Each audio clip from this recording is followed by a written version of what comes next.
Good morning, good afternoon, good evening, good night, wherever you are in the world or whatever time you'll be watching this video. So, as most of you may know, who is in the Jamaican diaspora, Jamaica is in the throes of um, general elections, which will be held on Wednesday, September 3rd.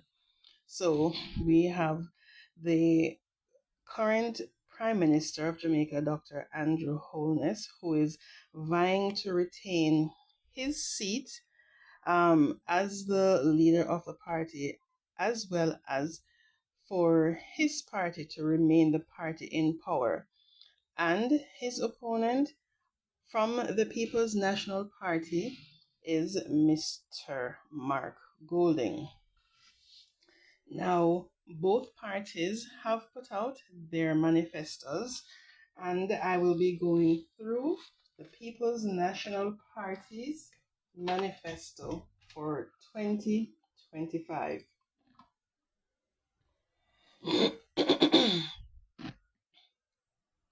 Now, both parties have put out their manifestos, and I'll be going through the Jamaica Labour Party's manifesto of 2025.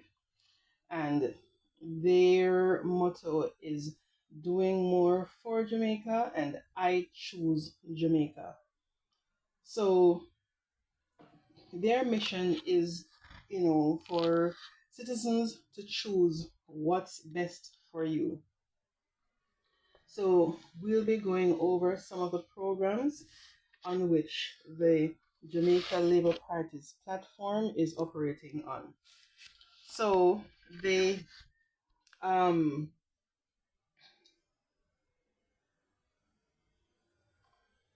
under the Your Economy, Your Future platform, they have Choose Speed. And speed is streamlining processes for efficiency and economic development. And their mission is we will modernize government processes so that every Jamaican, no matter where they live, can access faster, fairer, and more efficient public services. In building a smarter, more connected society that delivers more effectively for you, we choose Jamaica. So they will have an efficiency program oversight committee to cut red tape. And this goes to say we will introduce a new team of stakeholders led by the minister responsible for efficiency and innovation to identify priority areas for the removal of unnecessary bureaucracy and red tape that hamper access to public services and ease of doing business in Jamaica. We will also establish a portal for the public to suggest areas for actionable improvement with prizes for the most impactful suggestions that are implemented, fostering buy-in and inclusion in the process. They have streamlined forms and faster processes at the company's office.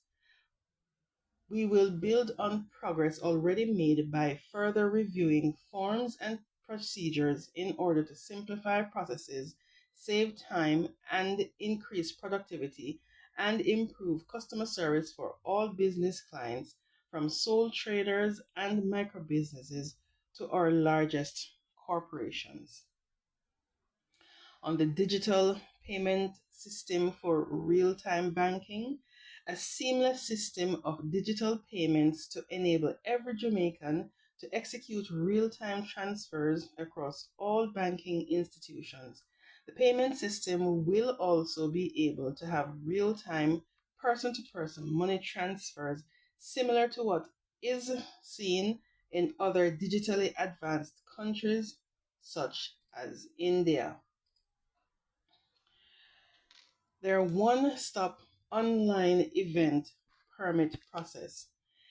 Planning an event should be smooth, not stressful. We will cut out the red tape and put event permits in the palm of your hand. Streamlined, time bound processes with rules that provide greater transparency and predictability will completely change the current experience.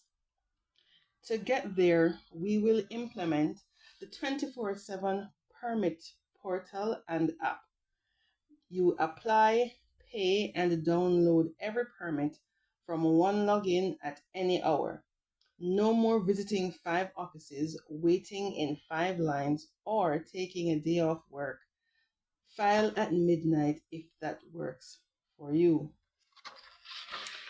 Standard rules across parishes. Standardized forms, fees, and timelines island-wide. Whether your stage is in Hanover or Portland, you will face the same fundamental checklist and get the same peace of mind. Instant cost calculator. You'll know what your bill should be upfront.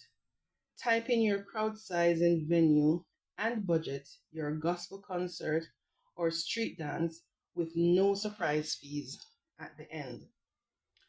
Smart QR permits.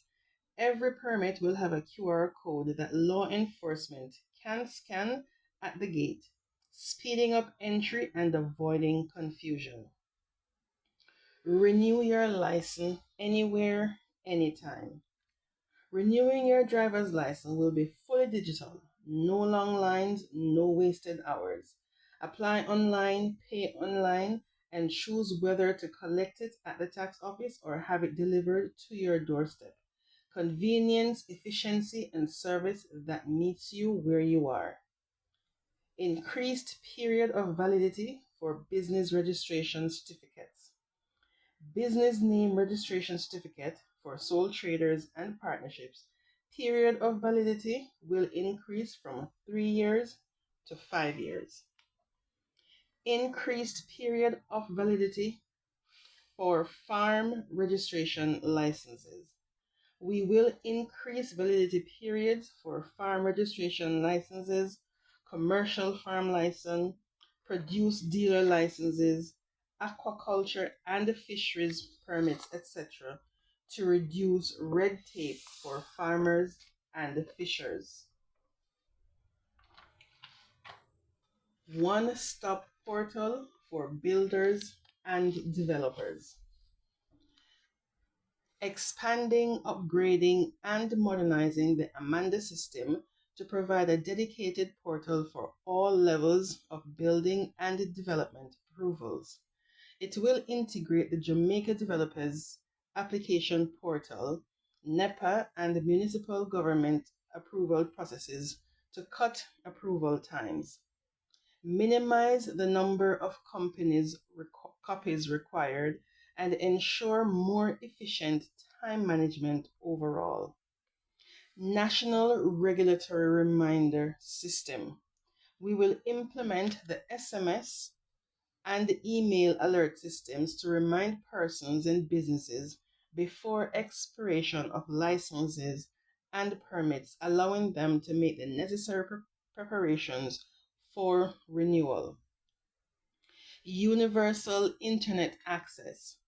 We will double the number of public Wi-Fi hotspots in 5 years to 700, with increased speed and reliability, and encourage competition to reduce the cost of internet within homes across Jamaica.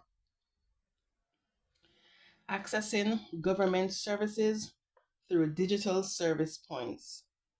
We will establish locations at post offices and community centers for Jamaicans to receive assistance with accessing government and other digital services so that we leave no one behind in this changing world. Flexi work for family and productivity. A modernized flexi work framework to better support parents and families juggling work and caregiving. Flexible schedules will ease emotional and financial pressure. By embracing compassionate policies that support caregivers, we will build a more balanced, productive, and humane society. Central Online Traffic Court Scheduling Portal. For those who wish to contest a ticket, we will introduce a central online court scheduling portal. Motorists will have 14 days to choose their court date based on availability, cutting wait times and ending the chaos of overcrowded courtrooms.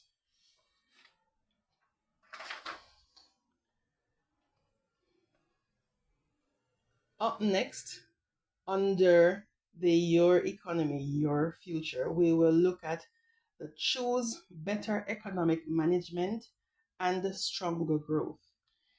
And this vision is we will continue to deliver strong fiscal discipline and economic management to ensure Jamaica's ability to grow and our resilience to bounce back more quickly from shocks the world throw at us. Even when it is difficult, we will choose Jamaica.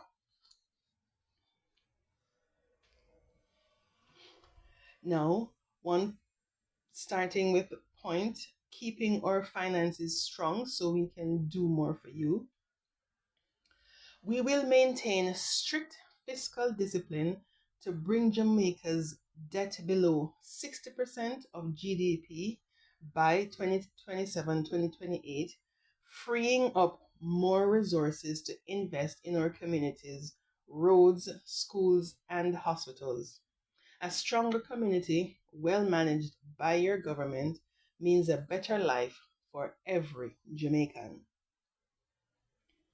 They will have a fair, phased, and disciplined tax reform, and that is to keeping more pay in your pocket. We have a clear long term vision for Jamaica's tax system to steadily reduce the burden of direct taxes and shift towards a more growth friendly structure that relies more on indirect taxation and allows hardworking Jamaicans to keep more of what they earn. We will build on our 1.5, which is the largest increases in the income tax threshold in decades, and embark on a disciplined, deliberate, phased move toward a long term base rate for personal income tax of 15%. This will promote fairness and equity by ensuring that all contributors to national development are treated fairly and reward effort and enterprise by broadening the tax net so that the responsibility of funding public services is more evenly shared, all while maintaining the economic stability we have worked so hard to achieve. Phasing out asset tax. We are also committed to reducing and ultimately eliminating the asset tax requirement for regulated financial institutions as fiscal space allows. Consolidating statutory deductions. We will replace the four separate statutory deductions, which are the education tax, HART, NIS, and NHT, with a single consolidated deduction, simplifying payroll administration for employers and employees. We will also streamline the reporting requirements for statutory deductions, reducing the administrative burden on businesses. There will be an optimal one-time annual deduction options for voluntary contributors, self-employed, and domestic workers. An optimal annual NIS contribution for domestic workers to increase participation, alongside the development of simplified forms and filing procedures for annual contributor contributions, and a public awareness campaign in partnership with faith-based institutions and the JHW to educate domestic workers about the benefits of NIS participation and the simplified contribution process. They'll be making every government office feel like it works for you. Beyond identified speed initiatives, accelerated modernization and the transformation of the public sector will be undertaken so that all Jamaicans fundamentally experience a tangible improvement in the delivery of government services. This will not only include more online options, but better, more responsive in office experiences by focusing on customer service training and reducing bureaucratic processes that waste your time and the time of our public servants. They'll be building generational wealth. Jamaica's Sovereign Investment Fund.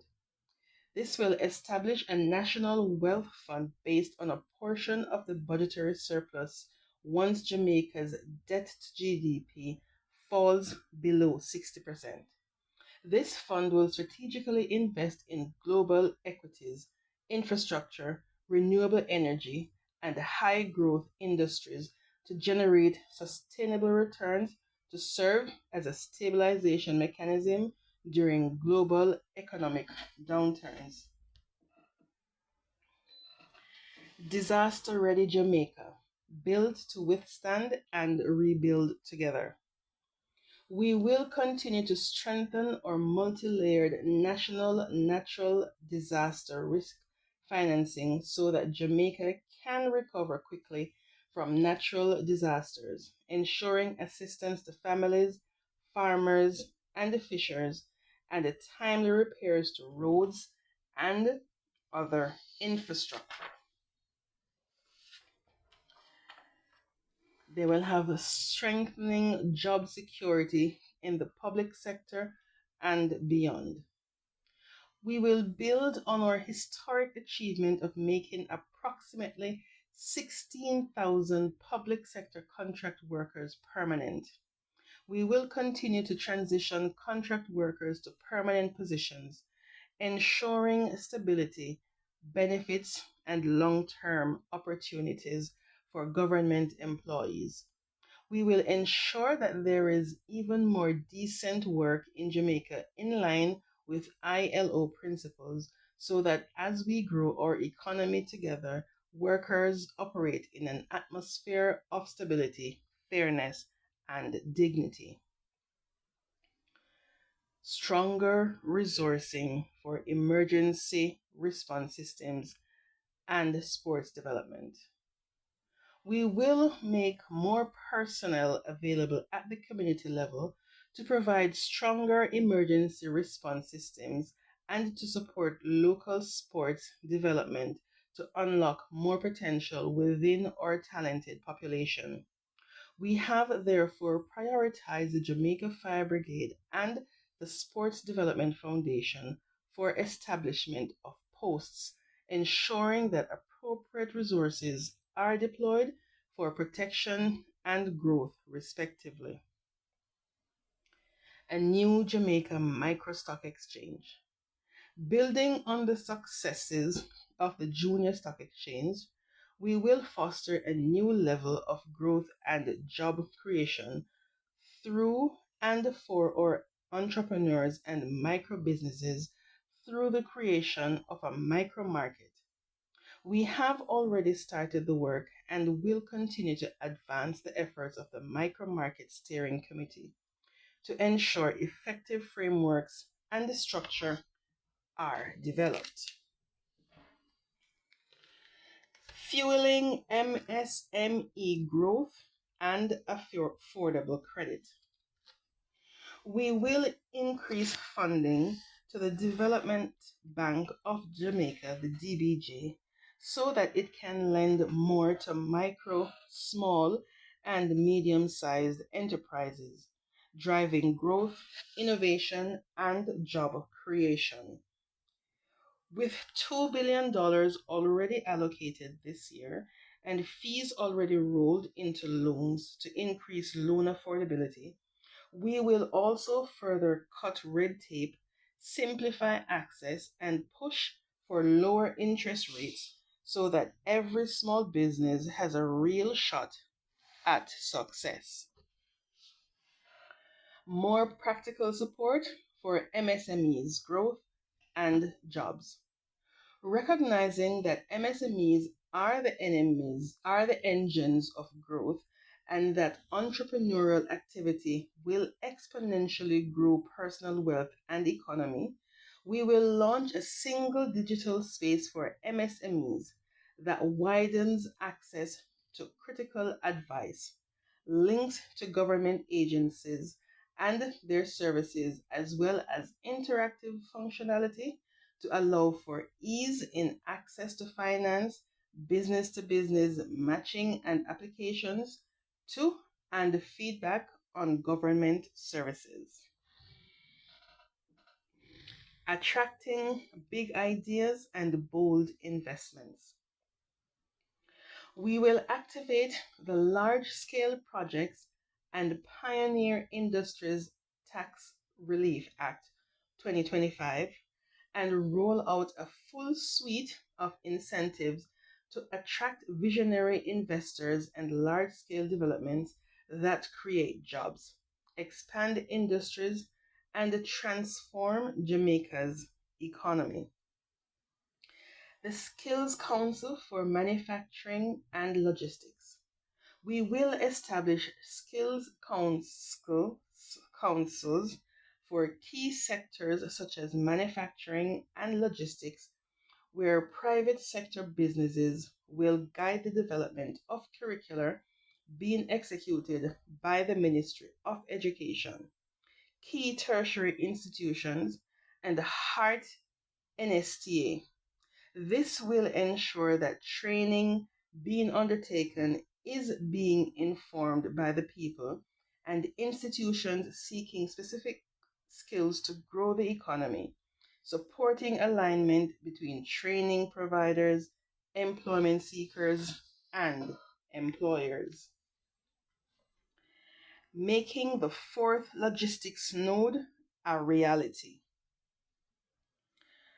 Further transformation of the Kingston Container Terminal, which has already increased cargo volumes by 60% and employment by 50% since our successful divestment in 2016. We will advance and complete the expansion on greening of the port in partnership with the EU. We will advance and complete the Westlands expansion project, which will increase container storage capacity by a further 25%, and we will advance and complete the 700-acre Caymanas Special Economic Zone with direct connection to the port. These projects will catalyze the logistics industry as a new engine of growth for Jamaica, creating highly skilled, high paying jobs in engineering, logistics management, light manufacturing, pharmaceuticals, and beyond. Now we look at special economic zones for healthcare. Having demonstrated the transformative power of special economic zones in BPOs, outsourcing, and logistics, we will leverage this model and Jamaica's global brand and extend similar incentives to the health sector with the creation of SEZs for healthcare.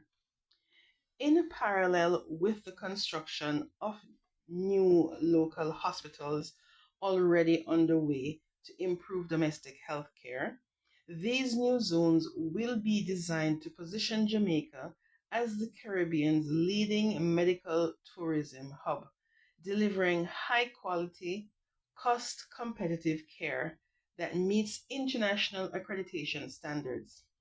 This will also drive foreign exchange earnings, create high skilled, high paying jobs for Jamaican health professionals, and generate opportunities for local suppliers in pharmaceuticals, medical equipment, hospitality, and ancillary services. They will be building a more inclusive economy. We will foster an even more inclusive economy where all workers and business operators have the opportunity to thrive. We envision a simplified and accessible system that encourages formalization, empowering all Jamaicans to participate fully in the economy and benefit from social protection as well as programs geared toward growth and development. We will focus on promoting financial literacy and inclusion. We will promote financial literacy among workers in formal and informal sectors to give them the knowledge to use new opportunities available to them. Through our new national ID, the NIDS, every Jamaican can have easier access to a bank account and wider services, helping everyone to receive and make payments more easily and safely and to save and better manage personal expenses. Helping you navigate, bringing help to you through mobile registration campaigns to assist small farmers, fishers, producers, and entrepreneurs to register with relevant agencies and institutions to enable their improved access to support. Going digital through user friendly online registration portals to simplify processes and reduce administrative burden. Introduce a small business portal at the Company's Office of Jamaica and other agencies to support our new entrepreneurs. The smart incentives for social and business formalization. We will offer formalization incentives such as access to grants, training programs, government social support programs or services, microloans, and market linkages. The Solidarity Program is the first such program to help identify those falling within the margins of society and to encourage them to engage formally with state systems and available support. Free basic intellectual property law advice for creatives. We widened and strengthened intellectual property laws to give you more rights to protect the fruits of your creative labor. We will now expand the legal aid to support you in providing advice on protecting, claiming, and enforcing your rights. This means all registered artists will have access to legal protection, not only those who can already afford it. Easy registration and credit drive. With our easy registration and credit drive, creative businesses will have the opportunity to be formally registered online over 3 years. A single tax form and one annual NIS payment will bring legal status, health benefits, and credit access to gig workers like street artists, photographers, and costume makers. Special economic zones for creatives. We will expand the special economic zone framework to encompass music, film, fashion, and art production. This strategic move will provide tax incentives, infrastructure support, and streamlined regulatory processes to nurture our talent and attract investments from local and international players.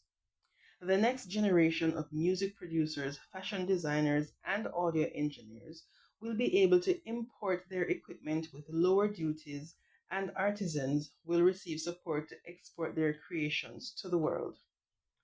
We anticipate robust growth in creative outputs, positioning Jamaica as a leading cultural and creative hub and exporter in the region and putting our incredibly talented people in a better position to profit from their efforts. 100 creative villages, or the 100 sites. Through 100 creative villages, we'll transform community centers into hubs of cultural energy, rehearsal rooms, studios, workshops, open air markets, and safe spaces for families. Performing Arts Centers, new JCDC headquarters, and new Dance Hall Museum and Training Center. Nationally, we'll construct two world class performing arts centers in Kingston and Montego Bay, a modern, fit for purpose JCDC headquarters, and the world's first dancehall museum and training center, ensuring year round work for actors, engineers, and cultural guides. Culture and Creative Practitioners Institute, the CCPI. The Culture and Creative Practitioners Institute will offer flexible evening and weekend courses in lighting, tour management, esports, and digital marketing, with every graduate receiving a blockchain based creative passport for instant global recognition. Cultural and Creative Apprenticeship Mentors, Incubators, and Rocket Accelerators. Through mentorships, incubators, and rocket accelerators, creatives will have an unprecedented pathway to success. They will start by receiving preliminary creative and business training by heart. They will then be paired with local and international creatives such as event planners, promoters, entertainers, artisans, sculptors, filmmakers, and content creators for the completion of their training. While apprentices are being trained on the job, they will receive a monthly stipend from the trust. Furthermore, to ensure broad representation, each member of parliament will be encouraged to nominate two young persons for the program. The first cohort will comprise 200 persons and will be increased thereafter. Strengthened local film and media. We will continue to support the Jamaica Screen Development Initiative, introduce funding blends of grants and loans via JAMPRO and DBG, and require local cinemas and foreign productions to showcase and include Jamaican stories, actors, and crew. There will be 24-hour entertainment zones. We will establish permanent 24-hour entertainment zones in key urban centers to unleash the full economic potential of Jamaica's world renowned music and party culture. After decades of unfulfilled promises, our administration will prioritize the development of designated areas where events can be hosted without disturbing residential communities. These zones will feature purpose built venues of varying sizes, upgraded infrastructure, and streamlined permitting processes to attract local and international promoters. By doing so, we will maximize earnings in the entertainment sector, create jobs for young creatives, and position Jamaica as the nightlife capital of the Caribbean.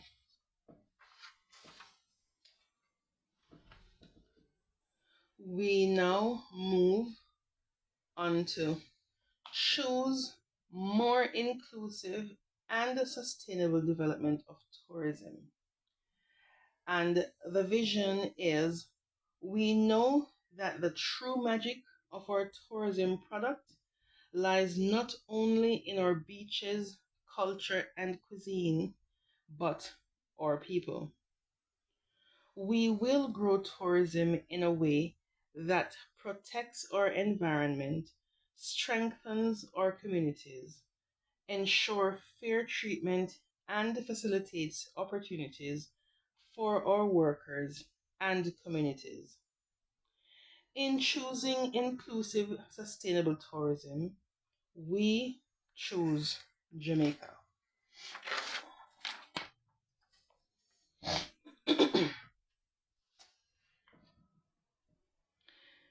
More affordable housing for tourism workers.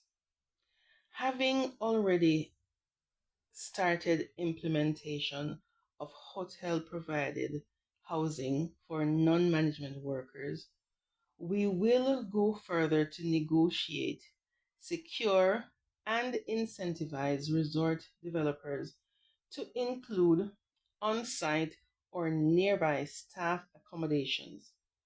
In addition, we will expand partnerships with NHT, HAJ, and private sector developers to construct affordable housing solutions for workers in all major resort towns.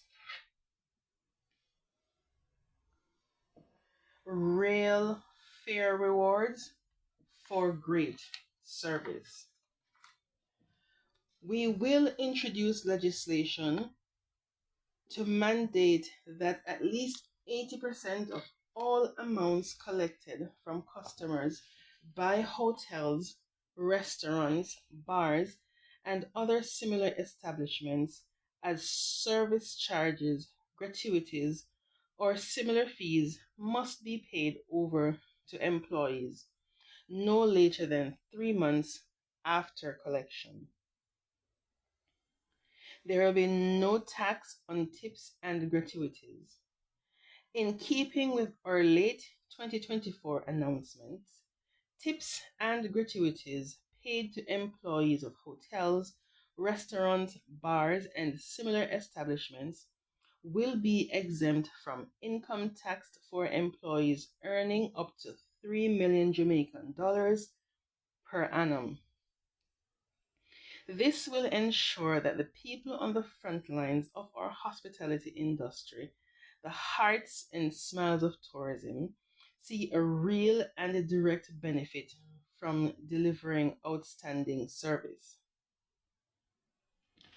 Pathways to certification and professions. Alongside financial service incent Alongside financial incentives, we will expand training programs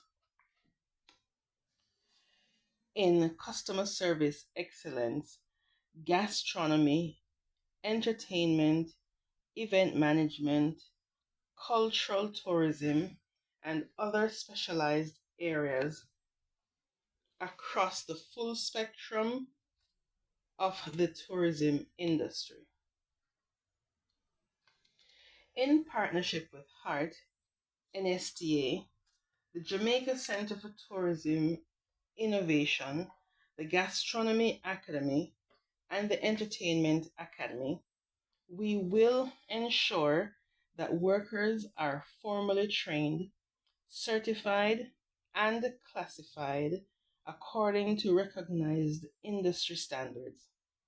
This will enable them to command higher rewards, advance in their careers, and position themselves as world class professionals who deliver a visitor experience equal to the best destinations globally. Local first, deepen access for local producers and entrepreneurs. We will build on the foundations laid by the existing linkages program to add sectors. Addition of niche product areas such as high value craft, spices, and sauces to the Alex portal will expand connectivity between local businesses and the tourism sector. We will implement incentives to ensure greater participation of Jamaican manufacturers, farmers, creatives, and professionals in the tourism supply chain, meaning more local money stays in local hands. We'll be making sure that making every Jamaican a tourism stakeholder. We will promote shared tourism prosperity, an approach that ensures more Jamaicans own, work in, and earn from the sector through training and business grants, easier access to loans for small businesses, and tourism linked jobs for people with diverse skills from farmers to IT experts. We'll have new frontiers expanding tourism beyond the North Coast. We will accelerate development in untapped areas like St. Thomas, Clarendon, and Manchester, with planned ecotourism, heritage trails, and boutique resorts, creating new jobs and spreading the tourism dollar. There will be climate smart and resilient tourism development. We will ensure that new tourism investments are climate resilient and sustainable, safeguarding our beaches, marine ecosystems, and communities. The GTR CMC will be expanded to train more workers and guide businesses in climate smart practices. There will be unlocking the power of cruise tourism. We will work with global partners to expand cruise tourism offerings that benefit locals directly, from new cruise village projects to craft and cultural showcases that generate income in port communities. Next is Tourism for the People National Events and Cultural Program. We will create more cultural and entertainment events throughout the year across Jamaica, linking them to tourism while supporting local artists, musicians, chefs, and dancers. This will be anchored by the Tourism Entertainment Academy and expanded Carnival in Jamaica offerings. Reforming tourism ground transportation for fairness and growth. We will implement comprehensive reforms to improve Jamaica's tourism ground transportation sector by working closely with local stakeholders to ensure fairness, standardizing hotel access for licensed operators, and cracking down on illegal transport. Digital transformation of tourism services. We will implement a national digital tourism platform to support local bookings, promotions, and service quality tracking, giving small operators and artisans more visibility and control over their earnings. There will be the National Tourism Loyalty and Discount Program, where we will launch a Love Jamaica travel pass to encourage Jamaicans who live here to explore the island with discounted access to attractions, hotels, and events, stimulating the domestic tourism market and supporting small operators year round. There will be protecting heritage and national assets. We will work with communities to restore and preserve cultural and heritage sites, support environmental tourism projects that create jobs while safeguarding our natural resources for future generations. Tourism for Alawi calendar. We will make tourism work for creatives all year round. In partnership with members of the creative and entertainment sectors, we will develop a Tourism for Allaway calendar, which will ensure headline events are hosted in different parishes each month bundled with hotel, tour, and cruise deals to attract steady visitor flow. Tourism Entertainment Academy. The Tourism Entertainment Academy will train and certify 10,000 artists and technicians for hotels, festivals, and cruise ships. Every graduate will receive a free digital press kit hosted by the Jamaica Tourist Board, ready to book local and international gigs. There will be bigger, greener carnival and festivals. We will expand the carnival into an 8-week Eco Smart festival with rural road marches, reusable costumes, and a green fete cashback for every reveler who recycles. This means DJs, designers, chefs, and seamstresses double their earnings while revelers party in safety and sustainability. Jamaica, the new major event destination of choice. We will leverage Jamaica's airlift, transport, hotels, language, location, and brand as a prime destination for tourists and leisure travel to become a major event destination. We will establish the requisite institutional framework to support this new avenue for growth, as this will provide incredible new opportunities for our artists and artisans to monetize our culture, food, and tour attractions, keeping more benefits locally.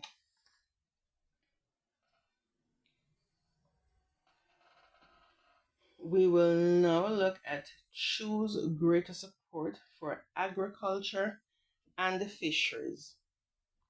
And the vision is we will feed ourselves as a country, protect our farmers, and build a resilient local food system on land and at sea because food security is national security.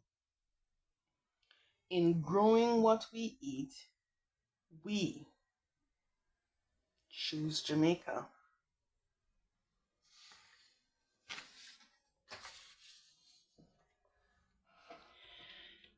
There will be the creation of the first ever farmers' pension scheme. The Jamaica Labour Party has a strong history of strengthening social protection for all citizens. Our farmers and fishers will not be left behind. We will establish a dedicated pension scheme for farmers and fishers with seed funding of $1 billion, ensuring that when they retire, they can do so with dignity and financial peace of mind. There will be establishment of one agro park per parish. We remain committed to ensuring that in every parish, land is set aside to support viable careers in commercial agriculture. We will earmark lands from the National Land Agency, the NLA, the SCJ Holdings, and Jamaica Bauxite Mining, the JBM, to develop fully equipped agro parks with irrigation, storage, and road infrastructure. All 25% of all new agro-park lands will be designated for women, youth, and persons with disabilities under the Feeding the Economy through Empowerment and Development program. And this is the FEED program. Provision for small agribusiness financing and empowerment, or SAFE.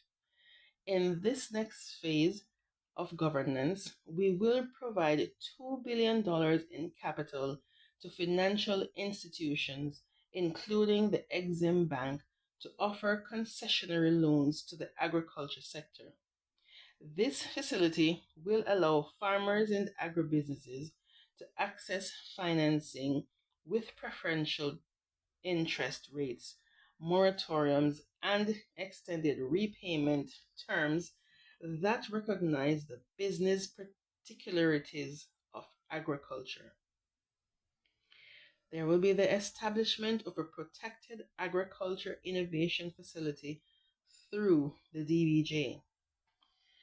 To modernize farming and strengthen climate resilience, our administration will establish a $3 billion protected agriculture innovation facility through the Development Bank of Jamaica. This will finance greenhouse and climate smart production, enabling farmers to mechanize or retool with tractors, drones, irrigation systems, and adopt other cutting edge technologies. There will be introduction of Jamaica's first agricultural impact bond. We intend to advance Jamaica's agricultural financing tools by launching our first agricultural impact bond, a major initiative with support from international partners like the World Bank and IDB to fund climate resilient agricultural infrastructure. There will be the launch of Project Green Home. In the next term, we will break new ground by establishing Jamaica's first integrated agriculture and housing development. In partnership with the SCJ Holdings, the NHT, and private investors, we will deliver affordable homes with built in greenhouse infrastructure, creating communities that house and feed themselves. There will be enhancement of marketing and distribution support for farmers. Building on the progress made, we will formalize a national buyback program through the Production Incentive Program, secure long term contracts with the hotel and the tourism sector, and strengthen public private logistics for better access to local and export markets. Finalization of the National Agricultural Development Plan and Food Security Strategy. Our government will finalize a comprehensive 10-year National Agricultural Development Plan and Food Reserve Strategy, a strategic priority for this third term to ensure national food security and long-term sector growth. There will be an establishment of 3 new fish sanctuaries. In our ongoing commitment to marine sustainability, we will designate 3 additional fish sanctuaries protecting over 20,000 hectares of marine ecosystems across the island. Expansion of mariculture and blue economy opportunities. We will continue to diversify Jamaica's blue economy by supporting the commercial expansion of sea moss, oyster, and freshwater prawn production. This will open new income streams and strengthen our coastal economies. There will be establishment of Jamaica's first aquaculture agropark. In this new term, we will establish Jamaica's first aquaculture agropark. This facility will offer entrepreneurs pond space, shared infrastructure, and technical support to build sustainable fish farming ventures. There will be expansion of the fishing beach rehabilitation program. We will expand our fishing beach rehabilitation program to reach at least 30 sites island-wide over the next 5 years, improving safety, amenities, and livelihoods for thousands of fisherfolk and their families. We will strengthen laws for the protection of animals. As we work to build a more peaceful and gentle society, we will repeal and replace the Cruelty to Animals Act of 1904 and pass a new Animal Welfare Act to strengthen Jamaica's animal protection laws, enforce tougher penalties for cruelty, give authorities the power to rescue animals, sustain spay and neuter projects, and support our national humane society so that every community can help to reduce stray populations and give animals the care they deserve. We will now move on to choose science, telecommunications, and transport. And the vision is we will promote smart infrastructure and sustainable energy to power our future and connect our people. We invest in reliable transportation, cleaner fuels, and digital access because progress must reach every corner of Jamaica. Even when the road is long, we choose Jamaica. National Rural School Bus System. We will roll out a national rural school bus system so that students pay a flat fare of only $50 per trip, which is projected to save parents up to $180,000 annually and ensure better student attendance at school. Having completed a successful pilot in Portland in May 2025, a national rollout will take place starting in September 2025. Phase 1 will see 110 buses serving 258 rural schools, benefiting approximately 328,000 students. Over the next 2 years, we will expand the program with up to 300 additional buses, eventually reaching all 850 rural schools. More comfortable and reliable JUTC transportation and services. We will implement new daily and peak hour bus routes to better connect urban and rural communities.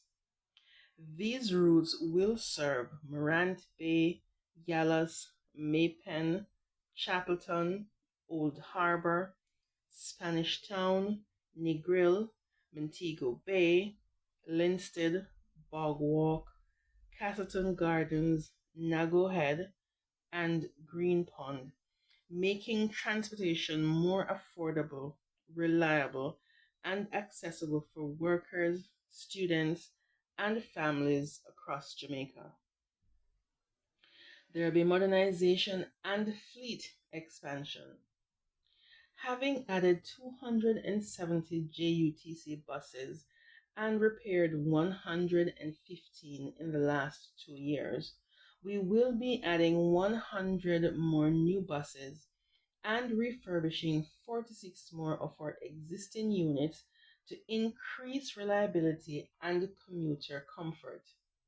We will continue our new policy of ensuring a minimum of 10% of buses acquired will facilitate persons with disabilities and work to ensure appropriate route utilization. A study is also underway to determine the optimal fuel mix for future fleet acquisition. Absorption of Montego Bay Metro. Montego Bay Metro services will be integrated into the JUTC, establishing a dedicated Montego Bay depot.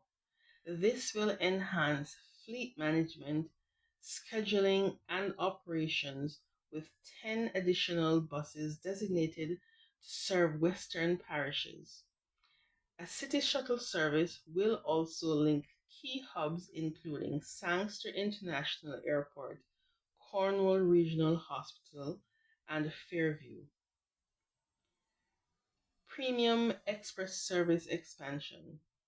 New park and ride routes have been introduced to communities like Phoenix Park, Silver Sun Estate, and Catherine Estates in St. Catherine to improve comfort and reduce commute times. Interparish express service.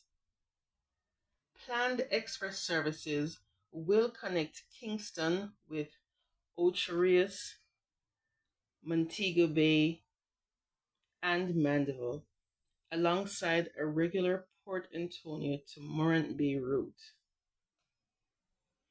Invest in cleaner fuel for public transportation.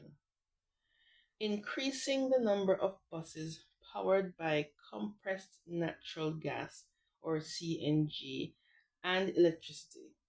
Already, more than 50% of the JUTC's fleet runs on clean energy, and we will continue to expand these efforts to reduce emissions, improve fuel efficiency, and reduce theft. Improve fuel management and reduce waste. Through better monitoring, scheduling, and anti-pilferage measures, this approach has already cut fuel costs per kilometer by nearly 60%, resulting in projected annual savings of up to $1.3 billion. 300 more public Wi-Fi hotspots.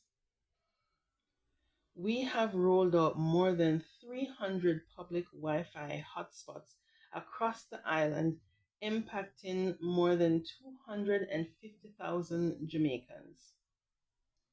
We will further expand coverage by doubling public Wi-Fi hotspots in all 63 constituencies with a focus on rural and low-income communities.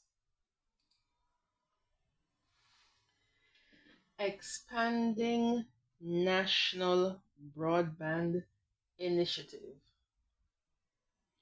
Having undertaken the National Broadband Initiative, we will further invest in infrastructure to provide faster, more stable internet connections.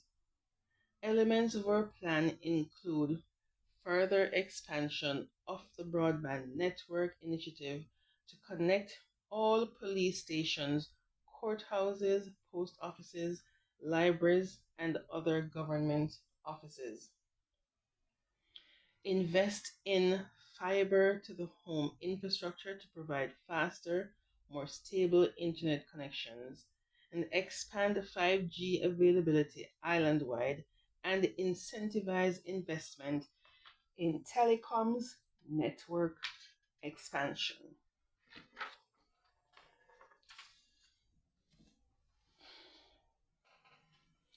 Stronger legislative protection for telecommunications customers. We will strengthen legislation for the regulators and authorities to impose higher penalties for substandard service, non-compliance with service quality standards by service providers. So there will be better broadband services for rural and low-income communities.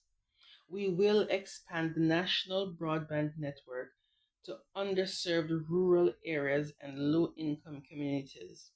We will also lead the commencement of the digital switchover transition. There will be stronger cybersecurity regulations and systems. We'll strengthen cybersecurity regulations, invest in robust network security systems, and implement tougher laws against equipment theft. Public awareness campaigns will educate users on safe online practices. More information for all Jamaicans. We will be empowering citizens with information and the tools to make the best decisions for themselves and their families.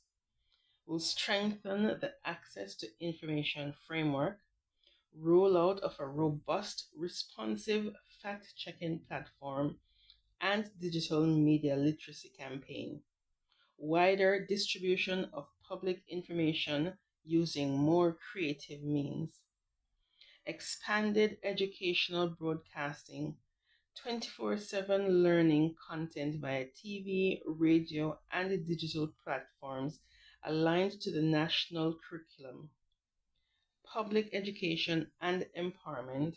We will develop a one stop hub for access to benefits, scholarships, and information about critical public services. Establishment of a National Research and Development Fund.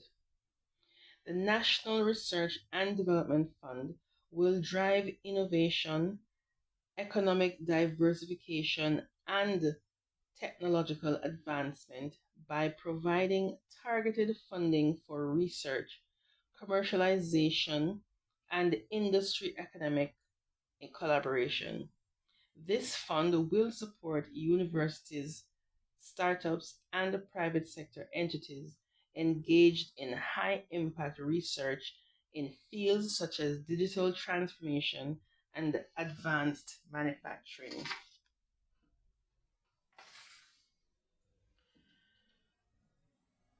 We will now look at choose stronger environmental stability. The vision is we will continue to expand protection of our environment, recognizing that climate change affects our livelihoods, our island, and our world. This will ensure that our development will always be balanced and sustainable, ensuring that we choose Jamaica.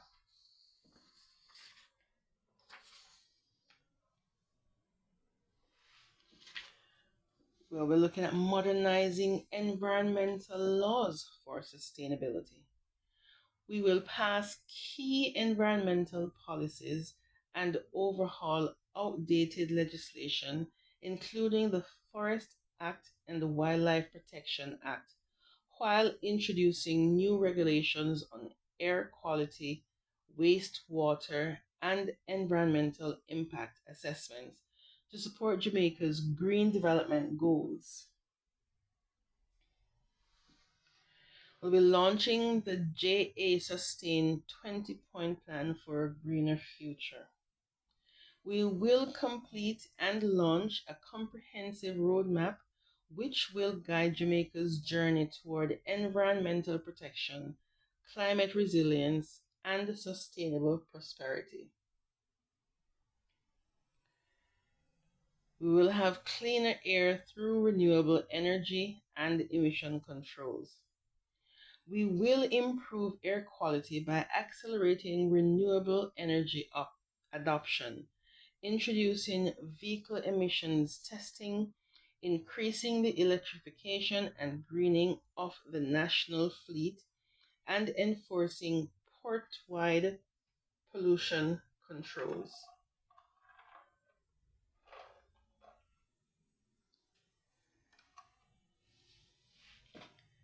We'll be protecting water quality with community monitoring and regulation.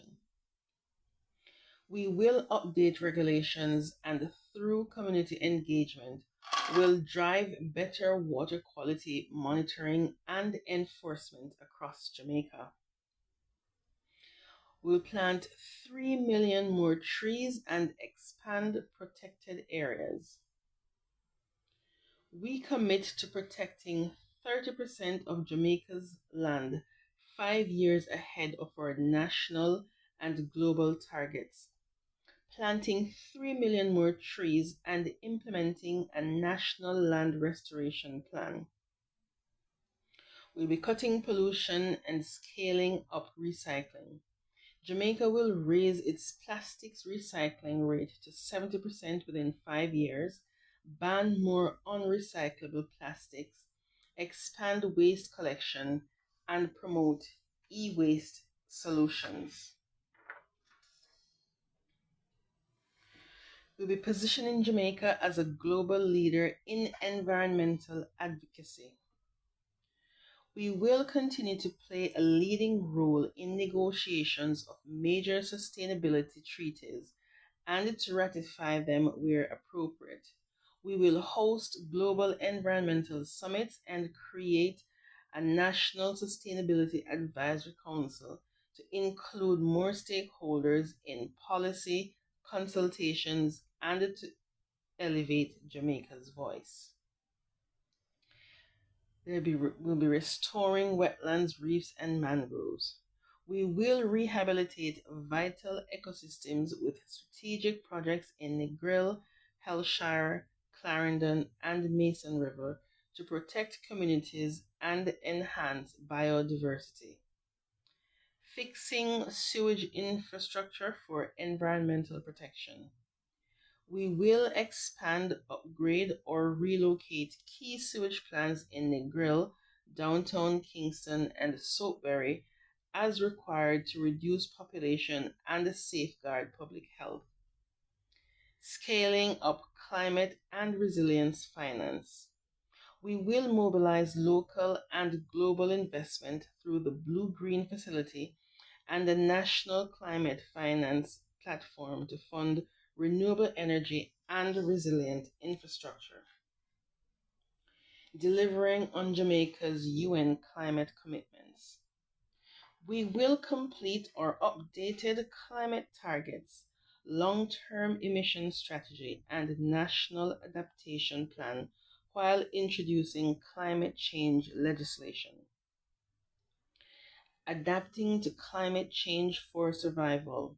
We will prioritize climate adaptation strategies to protect agriculture, water, infrastructure, and vulnerable communities. Unleashing the economic power of the blue economy. We will work with international partners to create a cohesive national blue economy strategy that boosts sustainable maritime economic activity. Creating a river control authority to protect watersheds. We will establish a river control authority, launch community based environmental wardens, and implement stricter river pollution controls like the Rio Cobre Alert System. National investment in environmental education. We will dedicate $150 million annually to anti litter campaigns and environmental education, including support for the Nodoti of Jamaica. Upgrading diagnostics for environmental health. We will launch a real time water health dashboard, modernize water labs, and integrate advanced hydrological monitoring with a national supercomputer. Doubling maritime protection and reviving coral reefs. We will increase maritime protection to 30% of our EEZ and expand coral reef restoration and fish sanctuary funding in collaboration with global partners.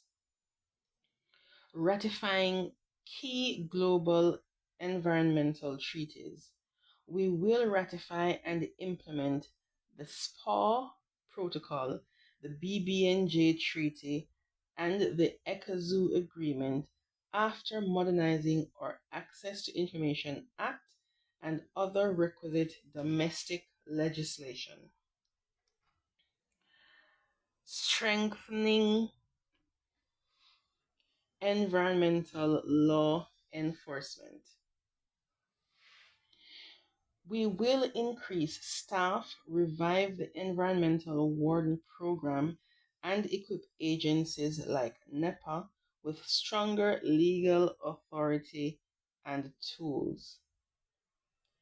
Implementing smart urban development plans. We will design smart master plans that will guide development in Negril, Halfway Tree, and Mandeville, ensuring sustainable cities with full parish coverage through finalized development orders. Guaranteeing public beach access for all Jamaicans. We will continue to work with the Urban Development Corporation to upgrade and or develop more public beaches with clean, safe facilities, lifeguards, and activities for families. Our promise is that every parish must have at least one world-class public beach. We will finalize and implement the beach access policy and develop 20 public beach parks, including major upgrades to Negril, Boston, Pagy, and Prairie Beach parks, ensuring fair and enjoyable shoreline access for all Jamaicans.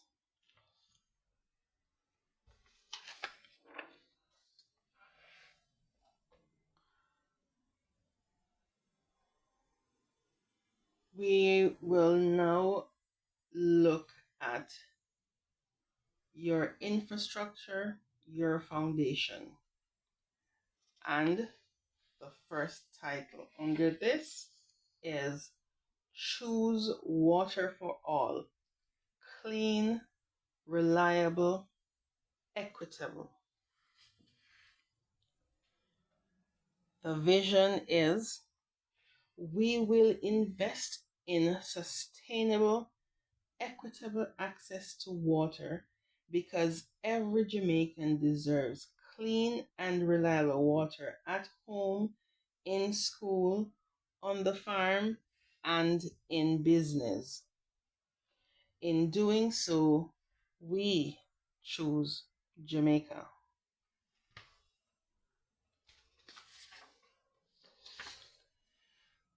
True transformation of Jamaica's water infrastructure. Over the next 5 years, we will transform Jamaica's water infrastructure, building on our successful delivery of water to 350,000 more Jamaicans through recent improvements and targeting 900,000 more with expanded access, including through major projects like the Rio Cobre Water Treatment Plant and the Western Water Resilience Project.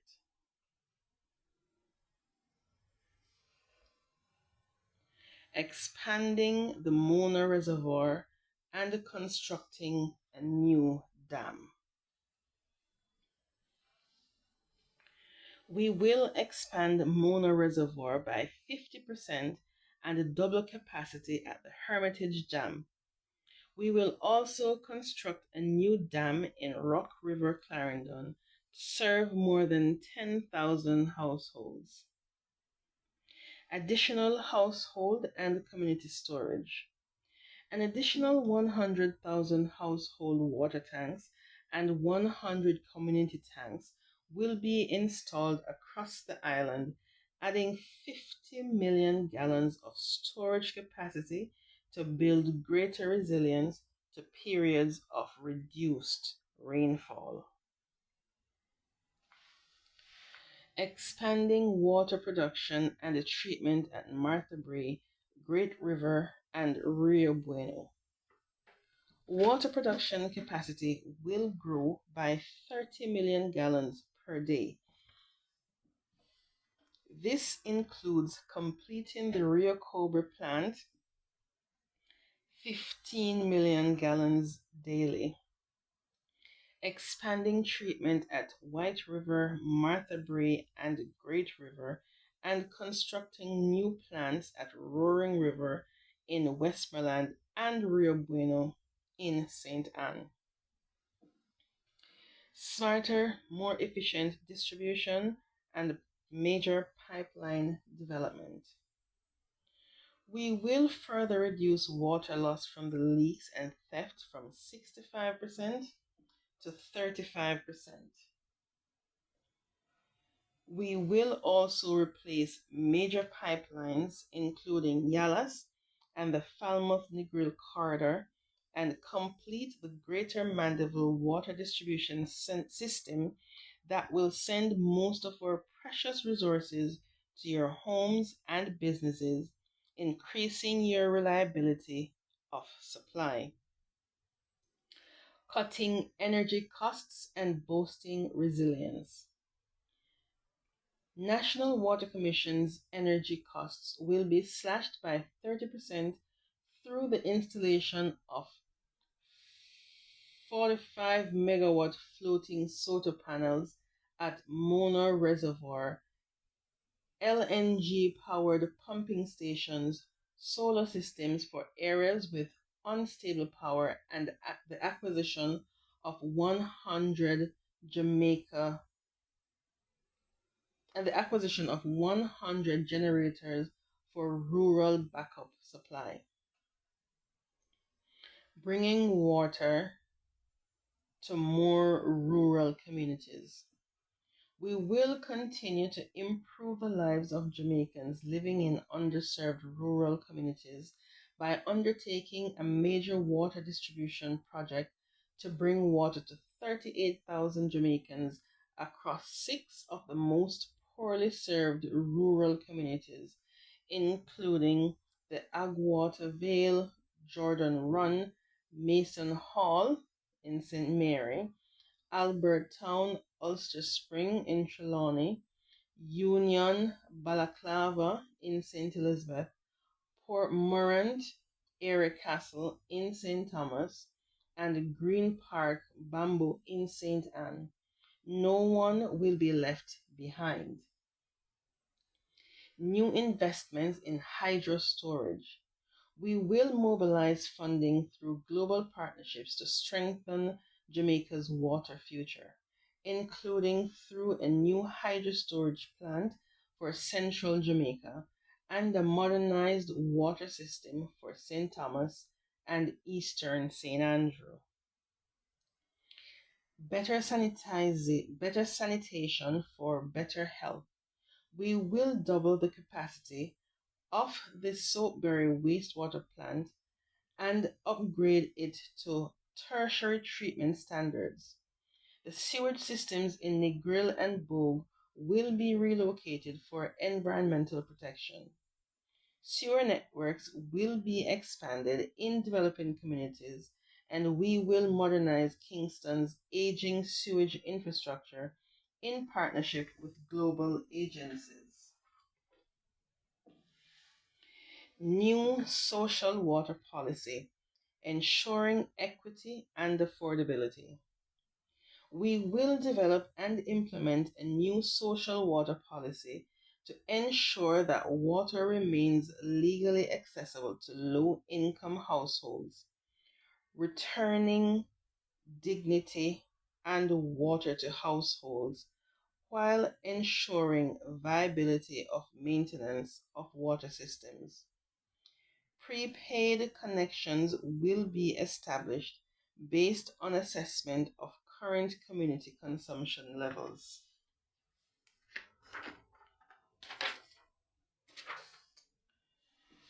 New water amnesty for MSMEs starting September 1st, 2025.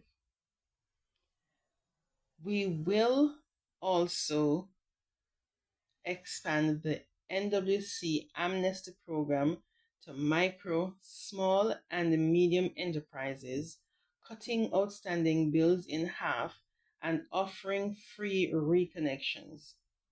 This will unburden many small businesses from challenges caused by leaks and damaged infrastructure and allow for the regularization of the mutually beneficial relationship with the NWC.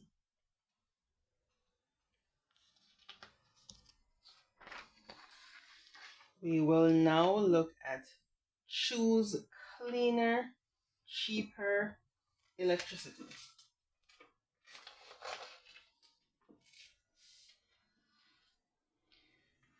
Vision is we will modernize and diversify our energy sources so that every Jamaican can benefit from cheaper, cleaner, and more reliable electricity.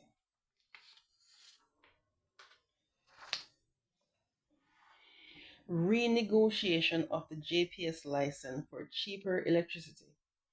Having inherited a fixed license arrangement on assuming the office in 2016, the government will now be able to undertake a full renegotiation of the JPS license in 2027 with the goal of transforming the energy sector in the national interest. Your government has formally signed this intention to the JPS, and we are committed to delivering the best result for you. A new license will reflect modern realities, sustainability goals, and better electricity costs for households. Cutting electricity costs and supporting households.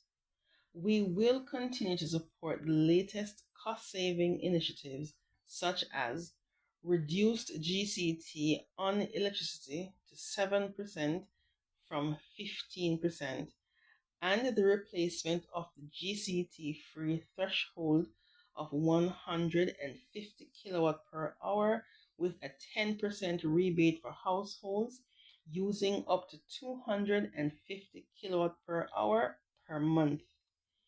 We will also continue to provide a pathway to legal electricity for our citizens through the government's provisioning of prepaid meters, wiring and inspection, and an initial 6-month subsidy so no one has to live in fear of being charged for stealing electricity. House wiring assistance for first time JPS users. We will connect more Jamaicans and provide more support to first time users. We will fund house wiring and inspection costs to connect the first 20,000 new JPS customers, helping regularize electricity access in specific communities. Affordable electrical ready boards for household. We will make available low-cost ready boards which come equipped with breakers, outlets, and lighting designed to safely and cost-effectively bring electricity into homes previously without access. Free monthly credit for new JPS prepaid meters. For the first 20,000 new prepaid meter users under the prepaid program, a $4,000 monthly top-up will be provided for 6 months. We will continue to support our recently implemented cost-saving initiatives. Powering Jamaica's future, a just, reliable, and affordable energy transition. We remain firmly committed to a strategic and sustainable energy future, one that balances affordability, reliability, and environmental responsibility while tackling energy poverty and reducing the cost of living of our people. We remain resolute in achieving 50% renewable electricity generation by 2030 on a measured path that ensures grid stability, energy security, and affordability for all Jamaicans. New renewable projects to expand the generation capacity. 100 milliwatts of new renewable capacity already awarded, coming online by 2027. An additional 220 megawatts of renewable energy with storage is to be procured in 2025, along with JPS replacement of 171.5 megawatts of retiring fossil fuel units exclusively with renewables. Together, these efforts will take Jamaica's renewable share of electricity generation to approximately 48%. Expanding safety through solar access to low income communities. We will address energy poverty and safety concerns, starting with distribution of small solar lamps and or solar systems to vulnerable Jamaicans. We will start with a national pilot to provide solar electricity systems to 2,000 households in underserved communities, including zones of special operations where grid access is limited or unaffordable. The second phase will target 8,000 more households so they can do away with unsafe kerosene lamps and candles, saving more families from tragic fires and keeping their lighting costs low. Prioritize solar where the grid cannot reach. We will target communities where grid extension is cost prohibitive, using solar as a faster, more affordable solution to meet our goal of 100% electricity access by 2030. Train families to maintain their solar systems.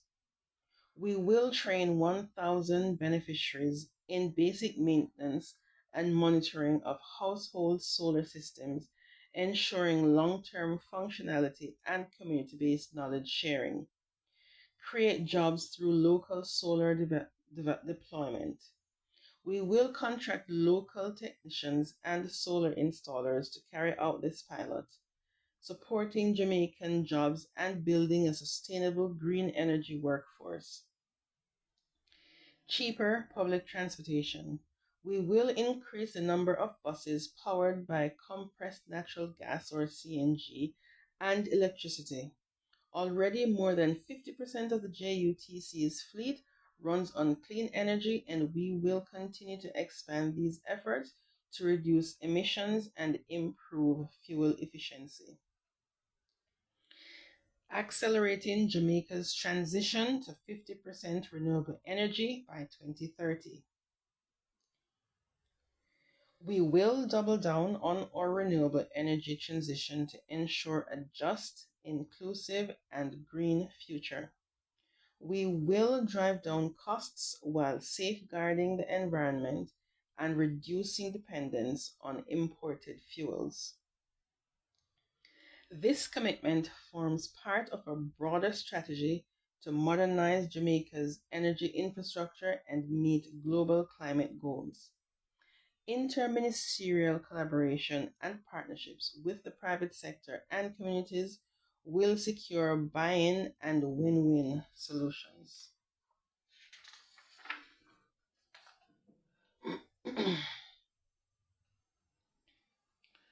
We now move to choose cleaner.